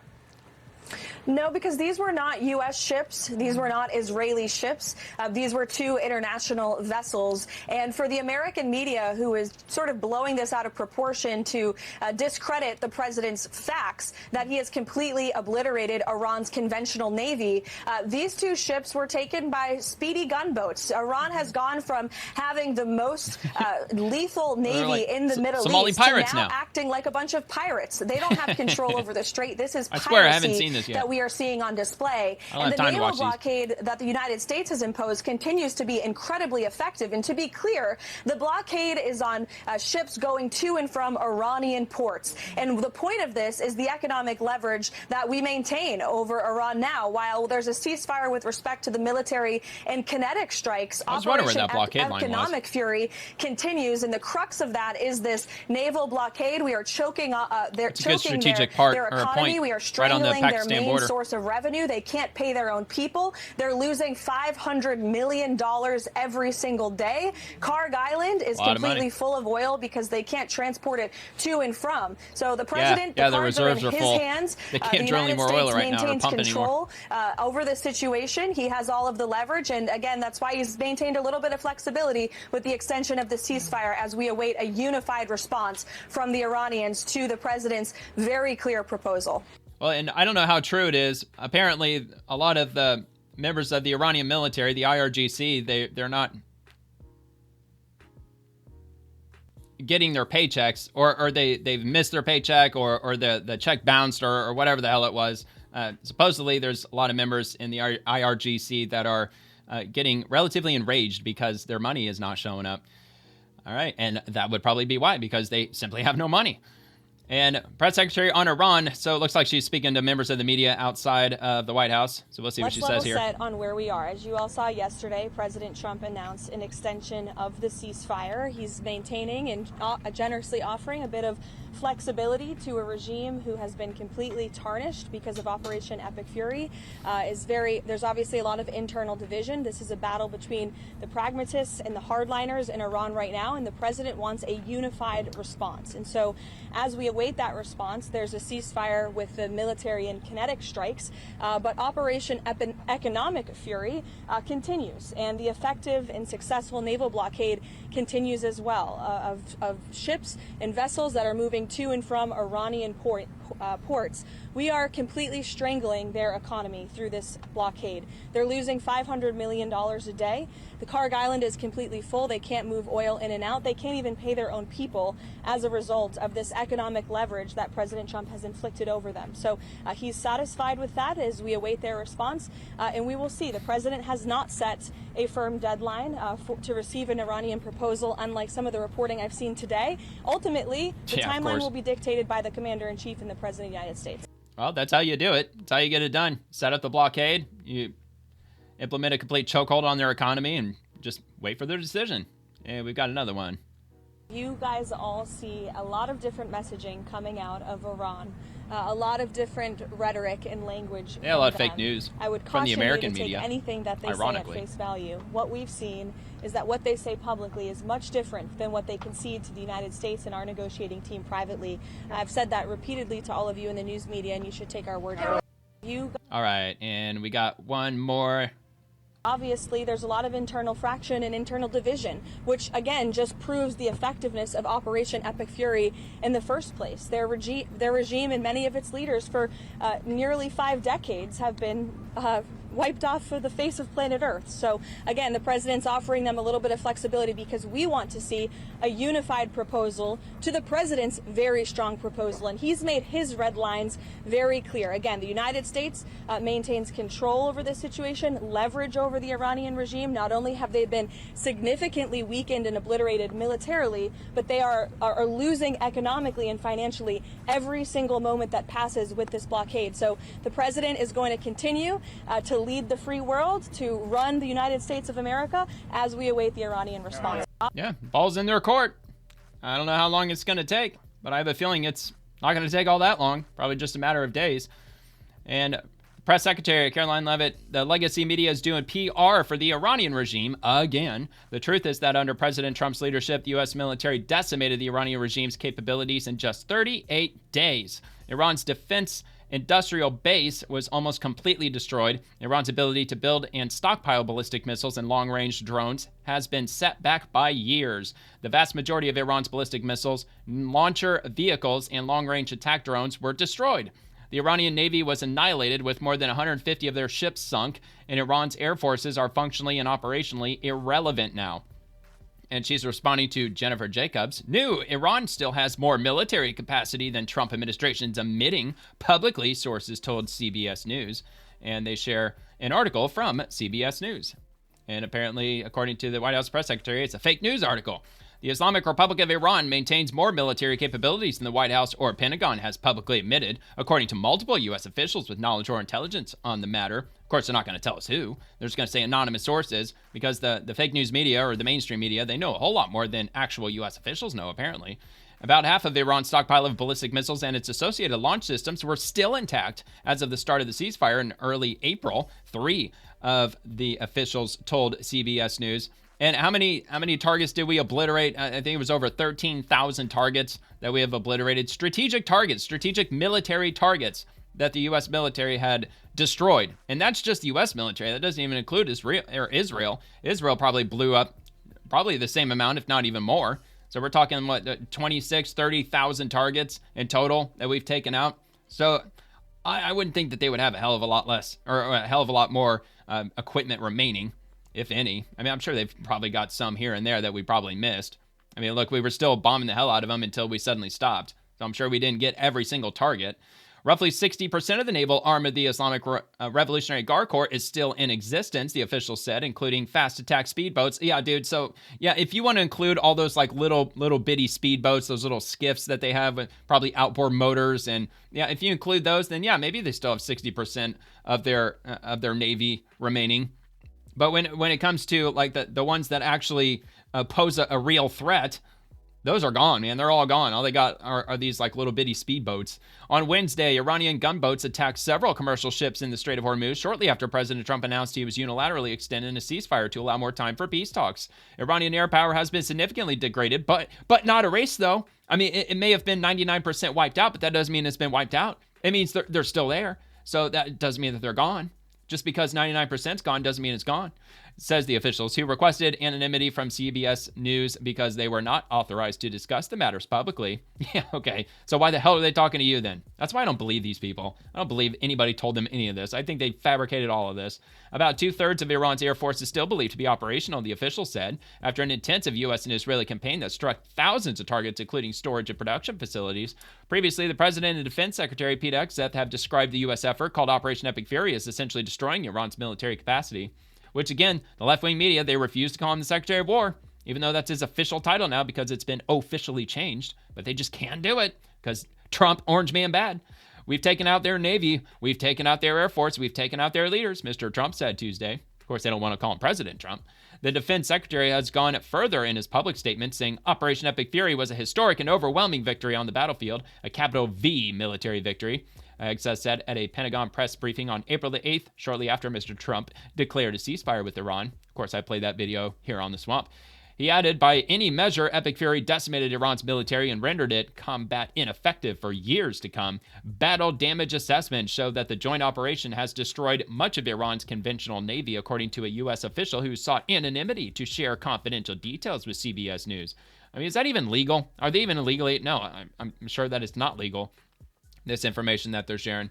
But the naval arm of the IRGC, built for asymmetrical warfare and equipped with many smaller vessels, remains partly intact, officials said, and it's that Navy that's hampering oil shipping traffic in the Strait of Hormuz. The head of the Defense Intelligence Agency submitted a written statement ahead of a House Armed Services Committee hearing that said Iran can still inflict damage. Yeah, like I said, even though like 99% of it is completely wiped out, it's just that 1%. Yeah, they could inflict damage. They might be able to get like one missile off, and it might be able to hit something. So, of course, they're going to blow that way out of proportion and make it sound like that Iran's got this extremely powerful Navy and extremely powerful Air Force that's still in existence. We didn't hit anything. It just bounced off of everything that Iran had on the ground. All right, Iran retains thousands of missiles and one-way attack UAVs that can threaten the U.S. and partner forces throughout the region, despite degradations to its capabilities from both attrition and expenditure. Marine Lieutenant General James Adams wrote. Asked for comment for this article, Pentagon spokesman Sean Parnell said the war has been a success with more than 13,000 Iranian targets struck. In less than 40 days, the United States military delivered a crippling series of blows to the Iranian regime. Parnell said 92% of the Iranian Navy's largest vessels have been destroyed and about 44 mine layers destroyed. And it was the largest elimination of a Navy over a 3-week period since World War II, Parnell said. Secretary Hegseth could not be prouder of our warfighters' resolve, and mainstream media's obsession with discounting their efforts is telling. Well, yeah, and I think this CBS News article just reemphasizes exactly his point. All right, let's move on to U.S. Central Command. U.S. forces have directed 29 vessels to turn around or return to port as part of the U.S. blockade against Iran. Yesterday, I think it was 28, so I think they must have turned around just one more today. Over the past 24 hours, media reports have alleged that several commercial ships evaded the blockade, citing MV Hero 2, MV Hedy, and MV Dorina as examples. These reports are inaccurate. Hero 2 and Hedy did not sail past the blockade as part of a flotilla that ferried millions of barrels of oil to the market. In fact, the Iranian-flagged tankers are anchored in Shah Bahar in Iran after being intercepted by U.S. forces earlier this week. Dorina has been under the escort of a U.S. Navy destroyer in the Indian Ocean after previously attempting to violate the blockade. The U.S. military has global reach. American forces are operating and enforcing the blockade across the Middle East and beyond. And then there's an image of a distant tanker and one of our ships. And let's see. And U.S. Central Command forces remain ready. Got a video clip they shared today. We're rearming. We're retooling and we're adjusting our tactics, techniques, and procedures. There's no military in the world that adjusts like we do, and that's exactly what we're doing right now during the ceasefire. Damn straight.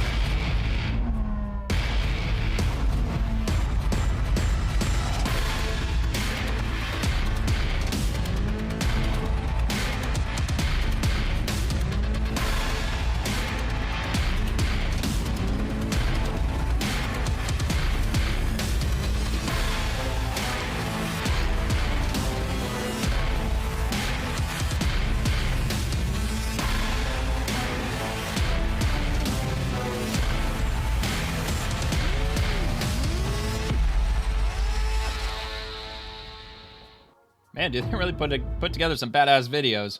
Just one after the next, man. Rapid response 47 from President Trump's Truth Social. Iran is collapsing financially. They want the Strait of Hormuz opened immediately, starving for cash, losing $500 million a day. Military and police complaining that they are not getting paid. SOS. Okay, so that's where I heard that from. I heard it from President Trump's Truth Social. That, yeah, not only the military, but also the police apparently are complaining that they're not getting their paychecks. So, I don't know, man. How long can they hold out until they decide to make whatever decision that they're talking about making? They can't have nuclear weapons. That's really what they have to decide. Are they okay with that? Or are they not okay with it? If they're not, then the bombs are going to continue. Define L's, Megyn Kelly, Trump is bored of this war and he wants it over. Maybe it wasn't the best thing to start if you didn't have the patience to actually see it through. It's really too bad that the cost of American lives isn't the motivator. That post about a whole civilization will die, he saw it as a way to spur negotiations in a war the president was desperately ready to end. Axios reporting today that Trump is bored of this war and wants it over. Whatever. You know, maybe it wasn't the best thing to start Trump's comments. if you didn't have the patience to actually see it through. That's what his supporters of the war might say. I mean, those of us who have been against it from the beginning would like to see it wrapped up, whether it's out of boredom or not. Well, there is a ceasefire It's in really place. too bad that the cost of American lives isn't the motivator. It's just that Trump has moved on to other things because he has the attention span of a gnat. That post about a whole... Of course, she's still ass hurt over the spat that they've had between each other, going back and forth. And I'm sure she's just going to be raging against Trump for quite some time to come. And for rapid response, Secretary Turner on Fannie Mae and Freddie Mac. They now accept credit scores that account for rent and utility payments. Quote, we are taking bold steps to open up the credit market for credit-worthy people, for Gen Z, for millennial first-time homebuyers. So that happened today. Yes, sir. And, the president has really been laser focused, not only just keeping our country safe and our allies safe, but really here on the domestic front to bringing housing affordability down for the American people. And you know what, Charles, every dollar counts when people want to buy and Americans want to buy a home. And that also pertains to the fees that you have to pay when you're getting a mortgage. It pertains to the regulatory environment. And so now we're increasing competition. We're increasing the innovativeness. We're increasing the rigor. This is for credit-worthy, trustworthy people. And, a lot of people have talked about it. President Trump had a law in 2018 to enact this. But now with Director Porty, myself, the president, and others, we are taking bold steps to open up the credit market for credit-worthy people, for Gen Z, millennial, first-time homebuyers, using the Vantage score, using the FICO 10T. So we're excited about the days to come. Yeah, and they believe that's going to make it easier for younger Americans, millennials, Gen Z to purchase a house. I don't think so. I mean, it might make it a little bit easier for them to pass credit checks and maybe secure a loan, perhaps. Maybe if they've got the down payment, which good luck with that. And it's all about the price, man. Houses are too expensive. People look at their FICO score oftentimes and they think this isn't reflective of what I've actually been paying on time. So this will hopefully allow more people to access a home who can frankly afford to do so. And by the way, Secretary Scott Turner, he's with Housing and Urban Development. Well, President Trump is absolutely committed to having first-time homebuyers be able to get into homes. And for a long time, especially over the last 4 years, under Joe Biden, nobody could afford a home. And so President Trump has come in and crushed affordability. He's crushed Director of U.S. all types of Federal inflation Housing, that's gone on. FHFA. So it's very William proper Pulte. that we're focused on credit scores. People, they look at their FICO score oftentimes, Charles, and they think, man, this isn't reflective of what I've really actually been paying on time. Yeah. And so this will hopefully allow more people to access a home who can, frankly, afford to do so. Well, President Trump is... Okay. I mean, it might work for maybe a few people. All right, Scott Turner, if you pay your rent and utilities on time, your credit score should reflect it. FHA is moving forward with 2 modern credit scores that give home buyers credit for paying their rent and utilities, increasing accuracy for lenders and opportunity for first-time buyers. Look, I'm not against this at all. I think this is great. I think they should have been accounting for rent and utilities all along, and they probably should be applying that to just your blanket credit score, no matter what your credit score is pertaining to, just your overall credit score. If you pay your rent on time and if you pay your utilities on time, then, I think it should be reflected in your credit score. To the audience, what's happening here? Yes, sir, Charles, thank you. We are excited to announce that our FHA mortgage program in the coming months will I had the order accept backwards. the Vantage score and the FICO 10T for credit-worthy borrowers to open up the availability and to bring down the cost of our American people to own a home in America. So very exciting time for our FHA. I'm glad to be here with Director Porty, as I know he'll make his announcement as well. but to make sure that we can open up this market for millennials, Gen Z, and first-time home buyers. Director Pulte, make your announcement. Good to see you. You too.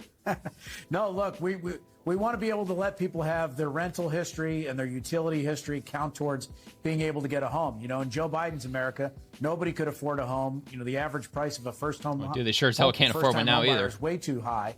And Still now you way have too President high. Trump who's come in and we're doing common sense things to help housing affordability in President Trump's America. So why shouldn't rent history and utility history count towards your credit score? So if people can qualify and they can afford these homes, they should be able to get them in America. You know, we're going to put up on the... All right. Well, look, maybe there's not a whole lot that Scott Turner, probably not a whole lot that they can do because, like I said, at the end of the day, it's all about the price. And everybody who owns a home, who's trying to sell a home, they're going to try to get the most amount that they possibly can.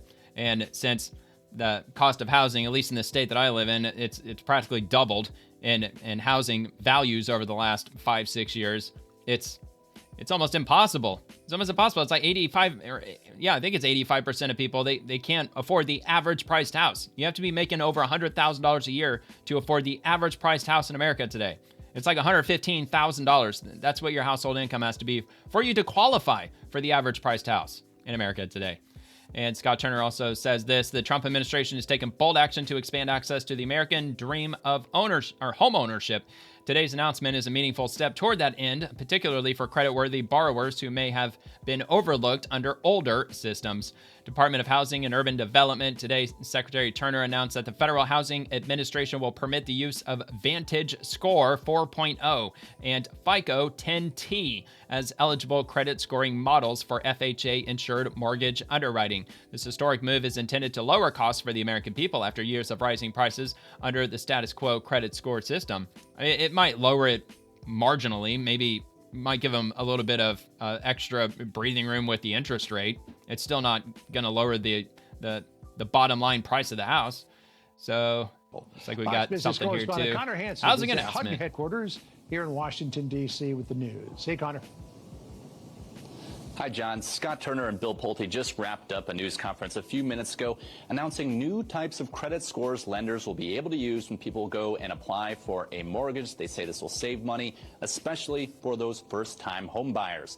Now, getting into some of the details here, the Federal Housing Administration, along with both Fannie Mae and Freddie Mac, will allow the use of the Vantage Score 4.0 and FICO 10 credit score models for these mortgages. They say the more predictive models could help borrowers who might have been overlooked under the older systems of credit scoring and will create more competition for these companies. They use things like people's rent and their utility payment history. Take a listen. When applying for a mortgage, new models include rental history, utility payments, and other data that is not currently accounted for when applying for a home mortgage. This will also create opportunities for younger credit-worthy Americans. And this truly is the golden age of home buying, and I think you're going to see that in the coming months and years to come.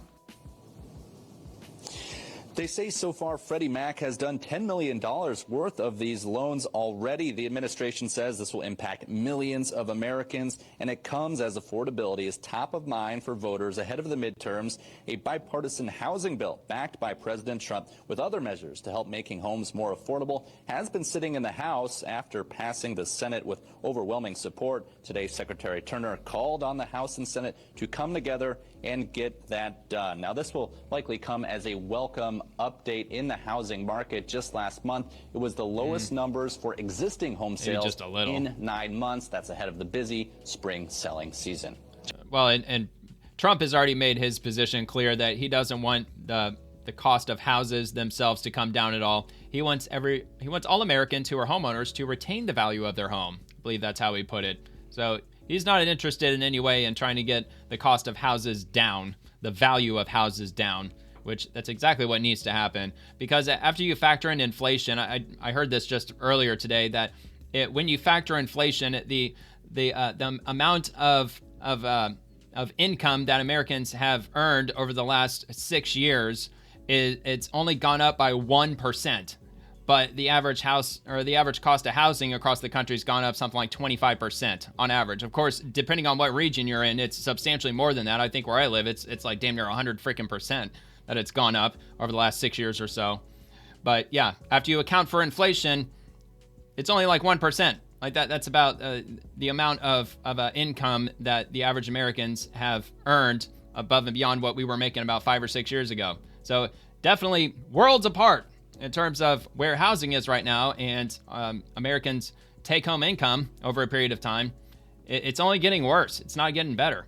Of course, yeah, the interest rates might get better, and the methods of which they approve mortgage applications, sure, they can throw in things like adding in your rent history and your utilities history. That probably make it easier for you to get a mortgage or get approved for a mortgage. But it's not going to put a big dent into your monthly payment. I mean, that's what it all comes down to.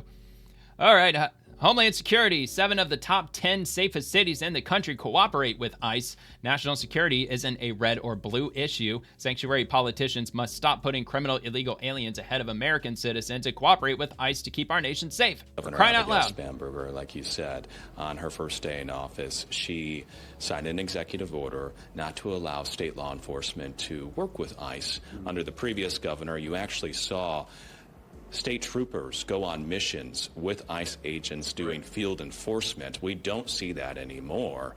Do you think she needs to reverse course? Yes, absolutely. We see this in states that are cooperating with us. Keep in mind, 7 of the safest cities, 7 out of the top 10 safest cities in the country cooperate with ICE.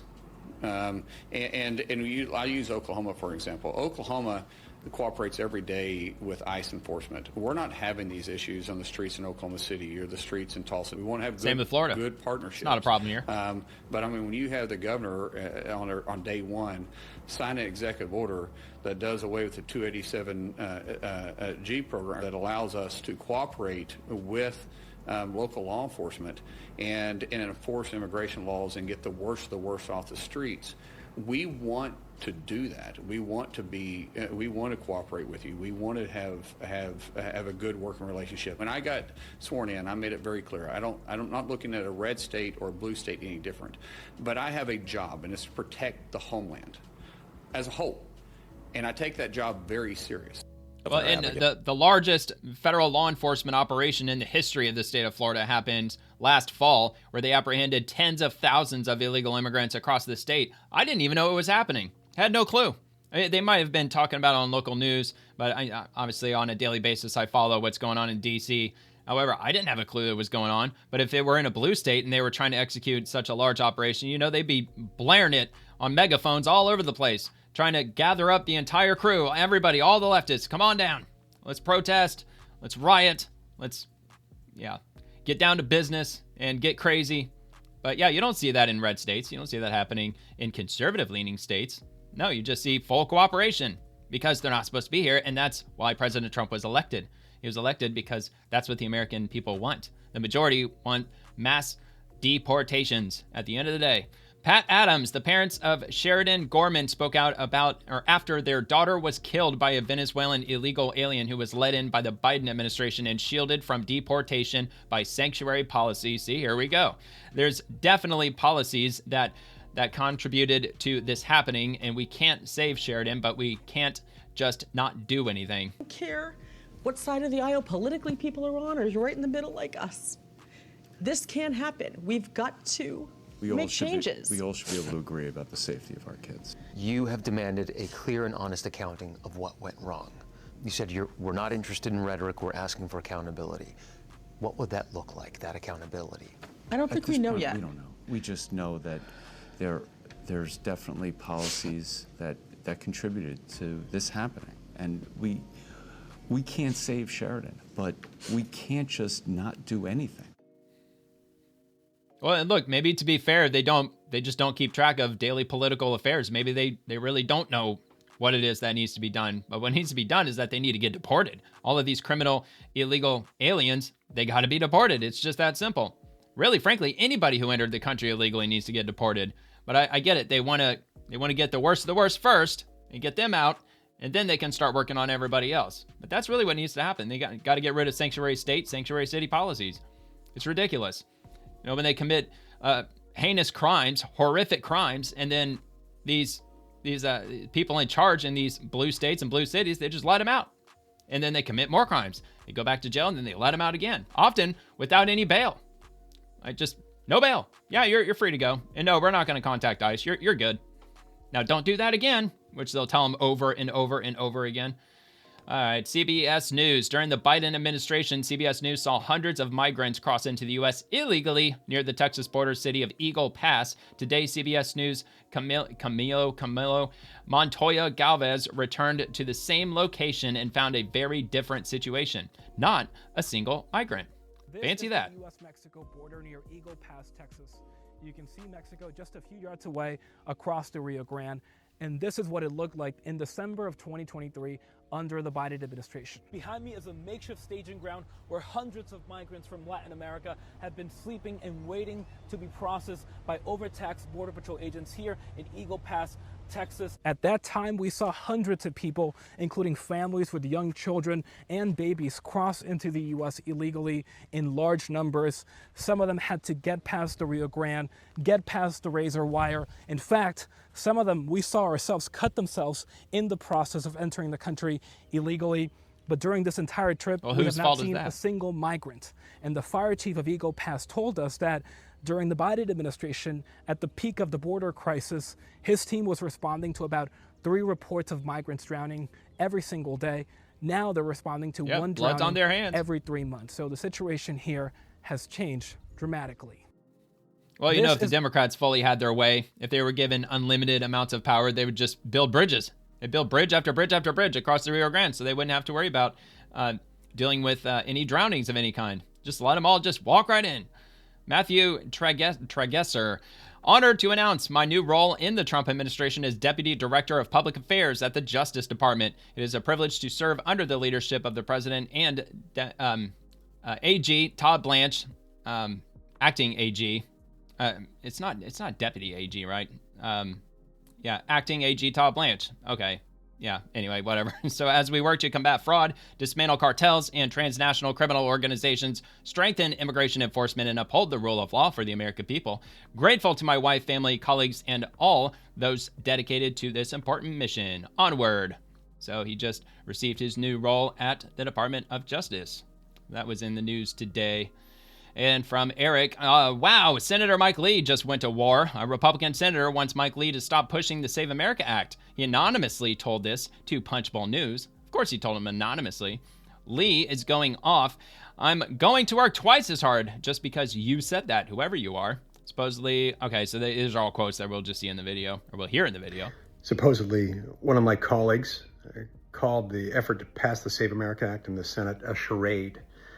Well, my guess is that whoever said that but didn't have the guts to put their name to it is somebody who's a co-sponsor of the Save America Act, who openly, actively tells his constituents that he's a co-sponsor of the Save America Act, and maybe even tells donors that in order to raise funds. Regardless, this isn't going away. I'm not going away. This thing's not a charade.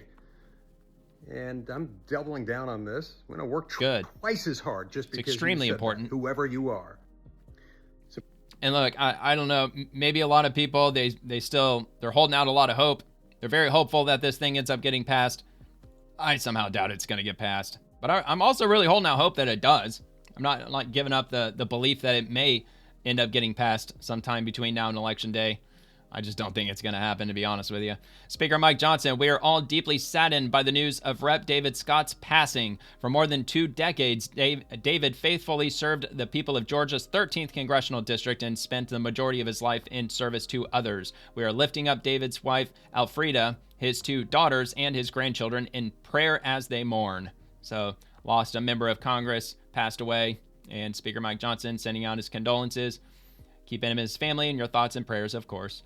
Regardless of party.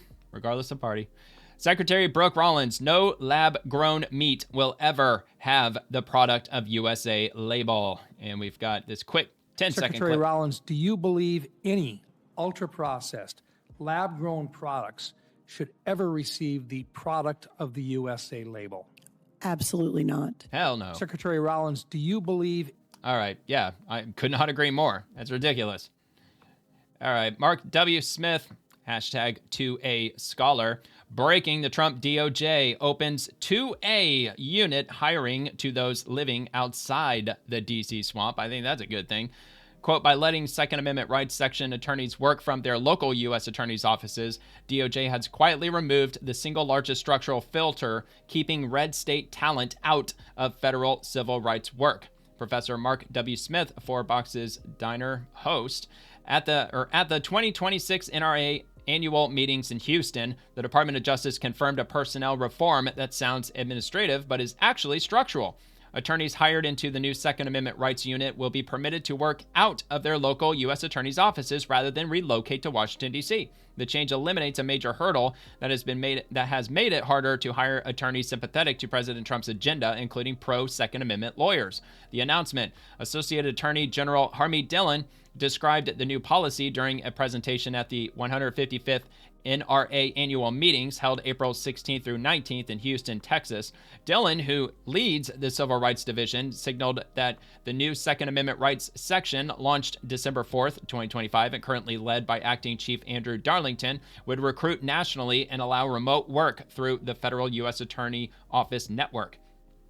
To illustrate how the new policy would work, a qualified attorney in Houston, Tampa Bay, or Salt Lake City can now apply to work for the Second Amendment unit at DOJ, be hired into the Civil Rights Division, and perform that work from their nearest U.S. attorney's office. The lawyer does not have to sell a home, move a family, or take children out of school to serve in a federal civil rights role. Why D.C. location has been a structural filter. The requirement to live and work inside the Beltway has long functioned as an invisible screen on the federal hiring pool, particularly for the Civil Rights Division. The economics alone can be prohibitive. A lawyer leaving a private sector practice in a mid-sized red state city typically takes a significant pay cut to join the DOJ. Layer on Washington area housing costs, spousal employment disruption, and school transitions, and the move is professionally and personally untenable for many highly qualified mid-career attorneys.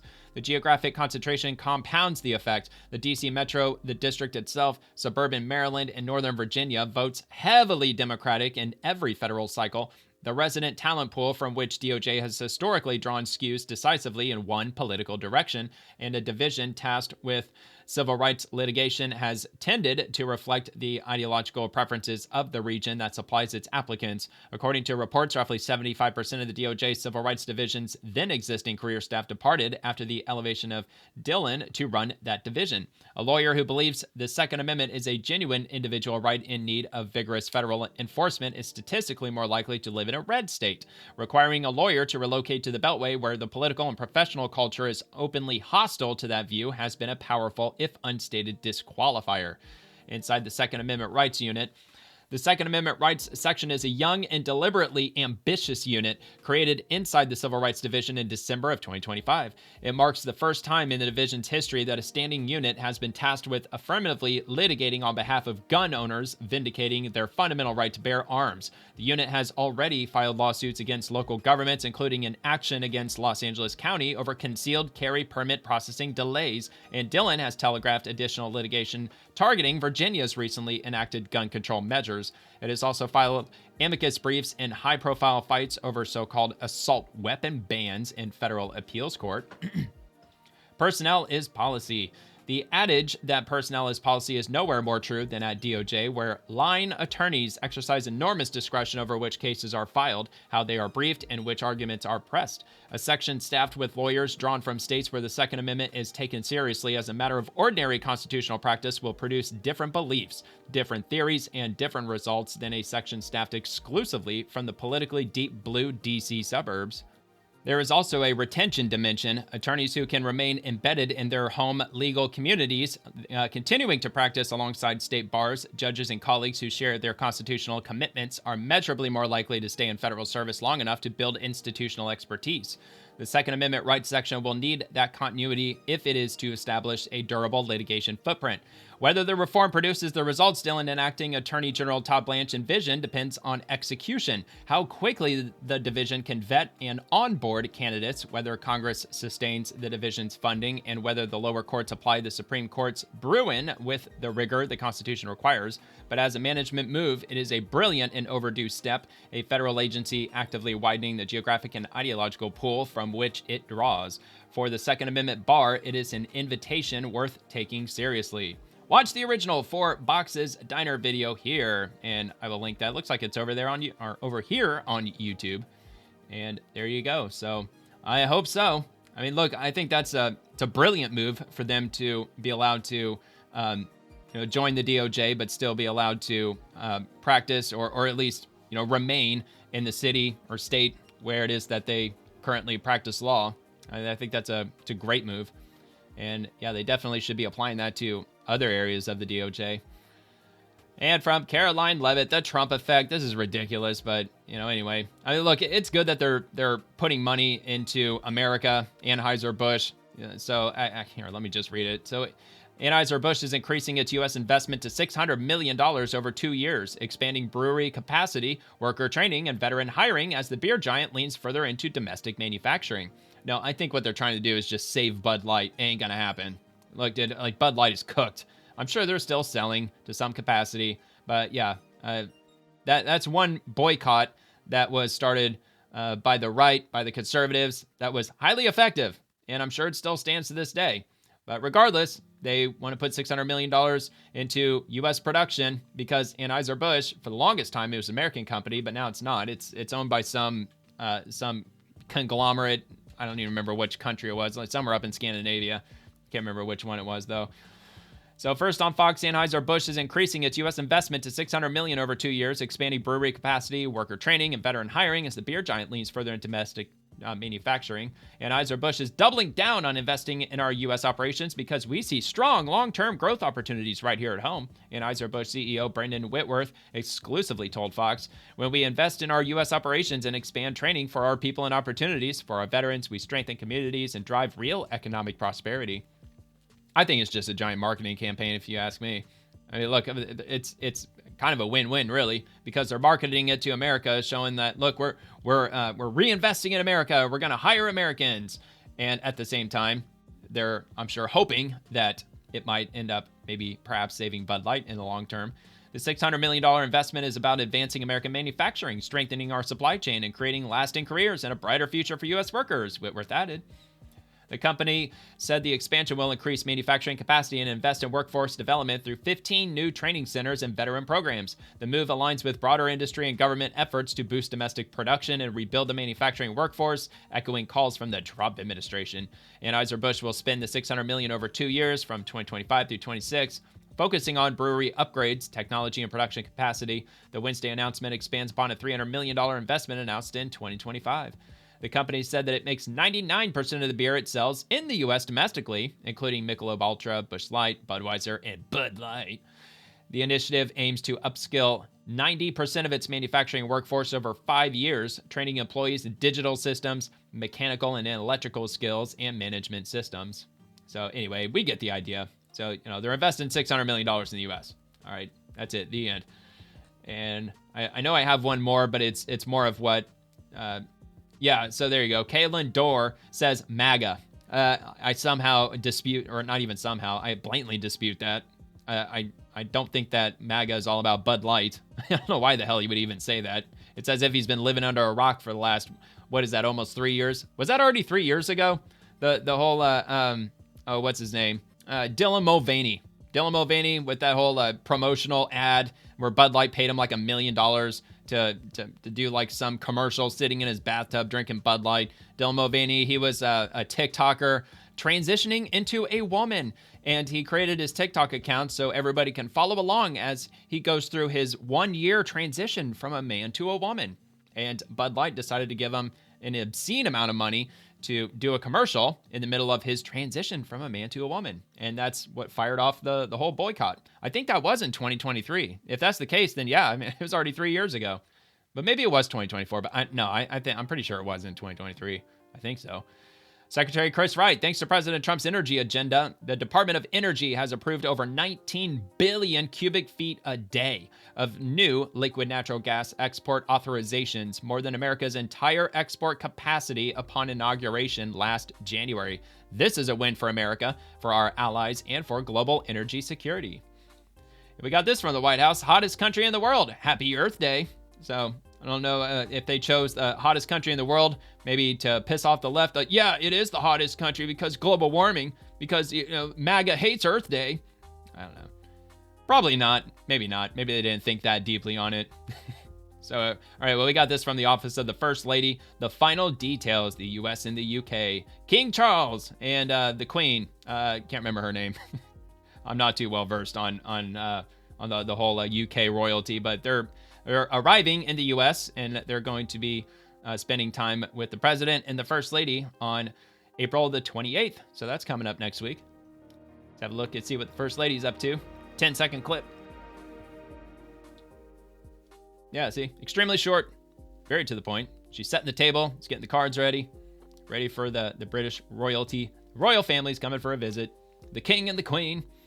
From Tom Emmer, wow, happy birthday, Sister Francis. May the Lord continue to bless you. From ABC News, and this is what I'm going to finish this episode up with.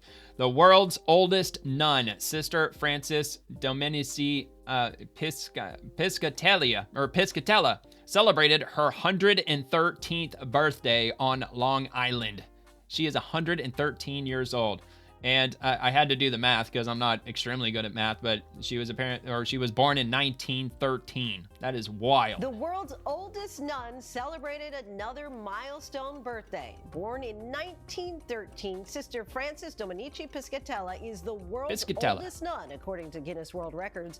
She joined the Order of the Sisters of St. Dominic on Long Island in 1931 at 17 years old. An accident in her childhood left part of her arm amputated, but she was determined to succeed as a nun. She would not only keep up with the sisters, she would go on to teach countless others. She says faith, family, and good fortune have given her a beautiful life.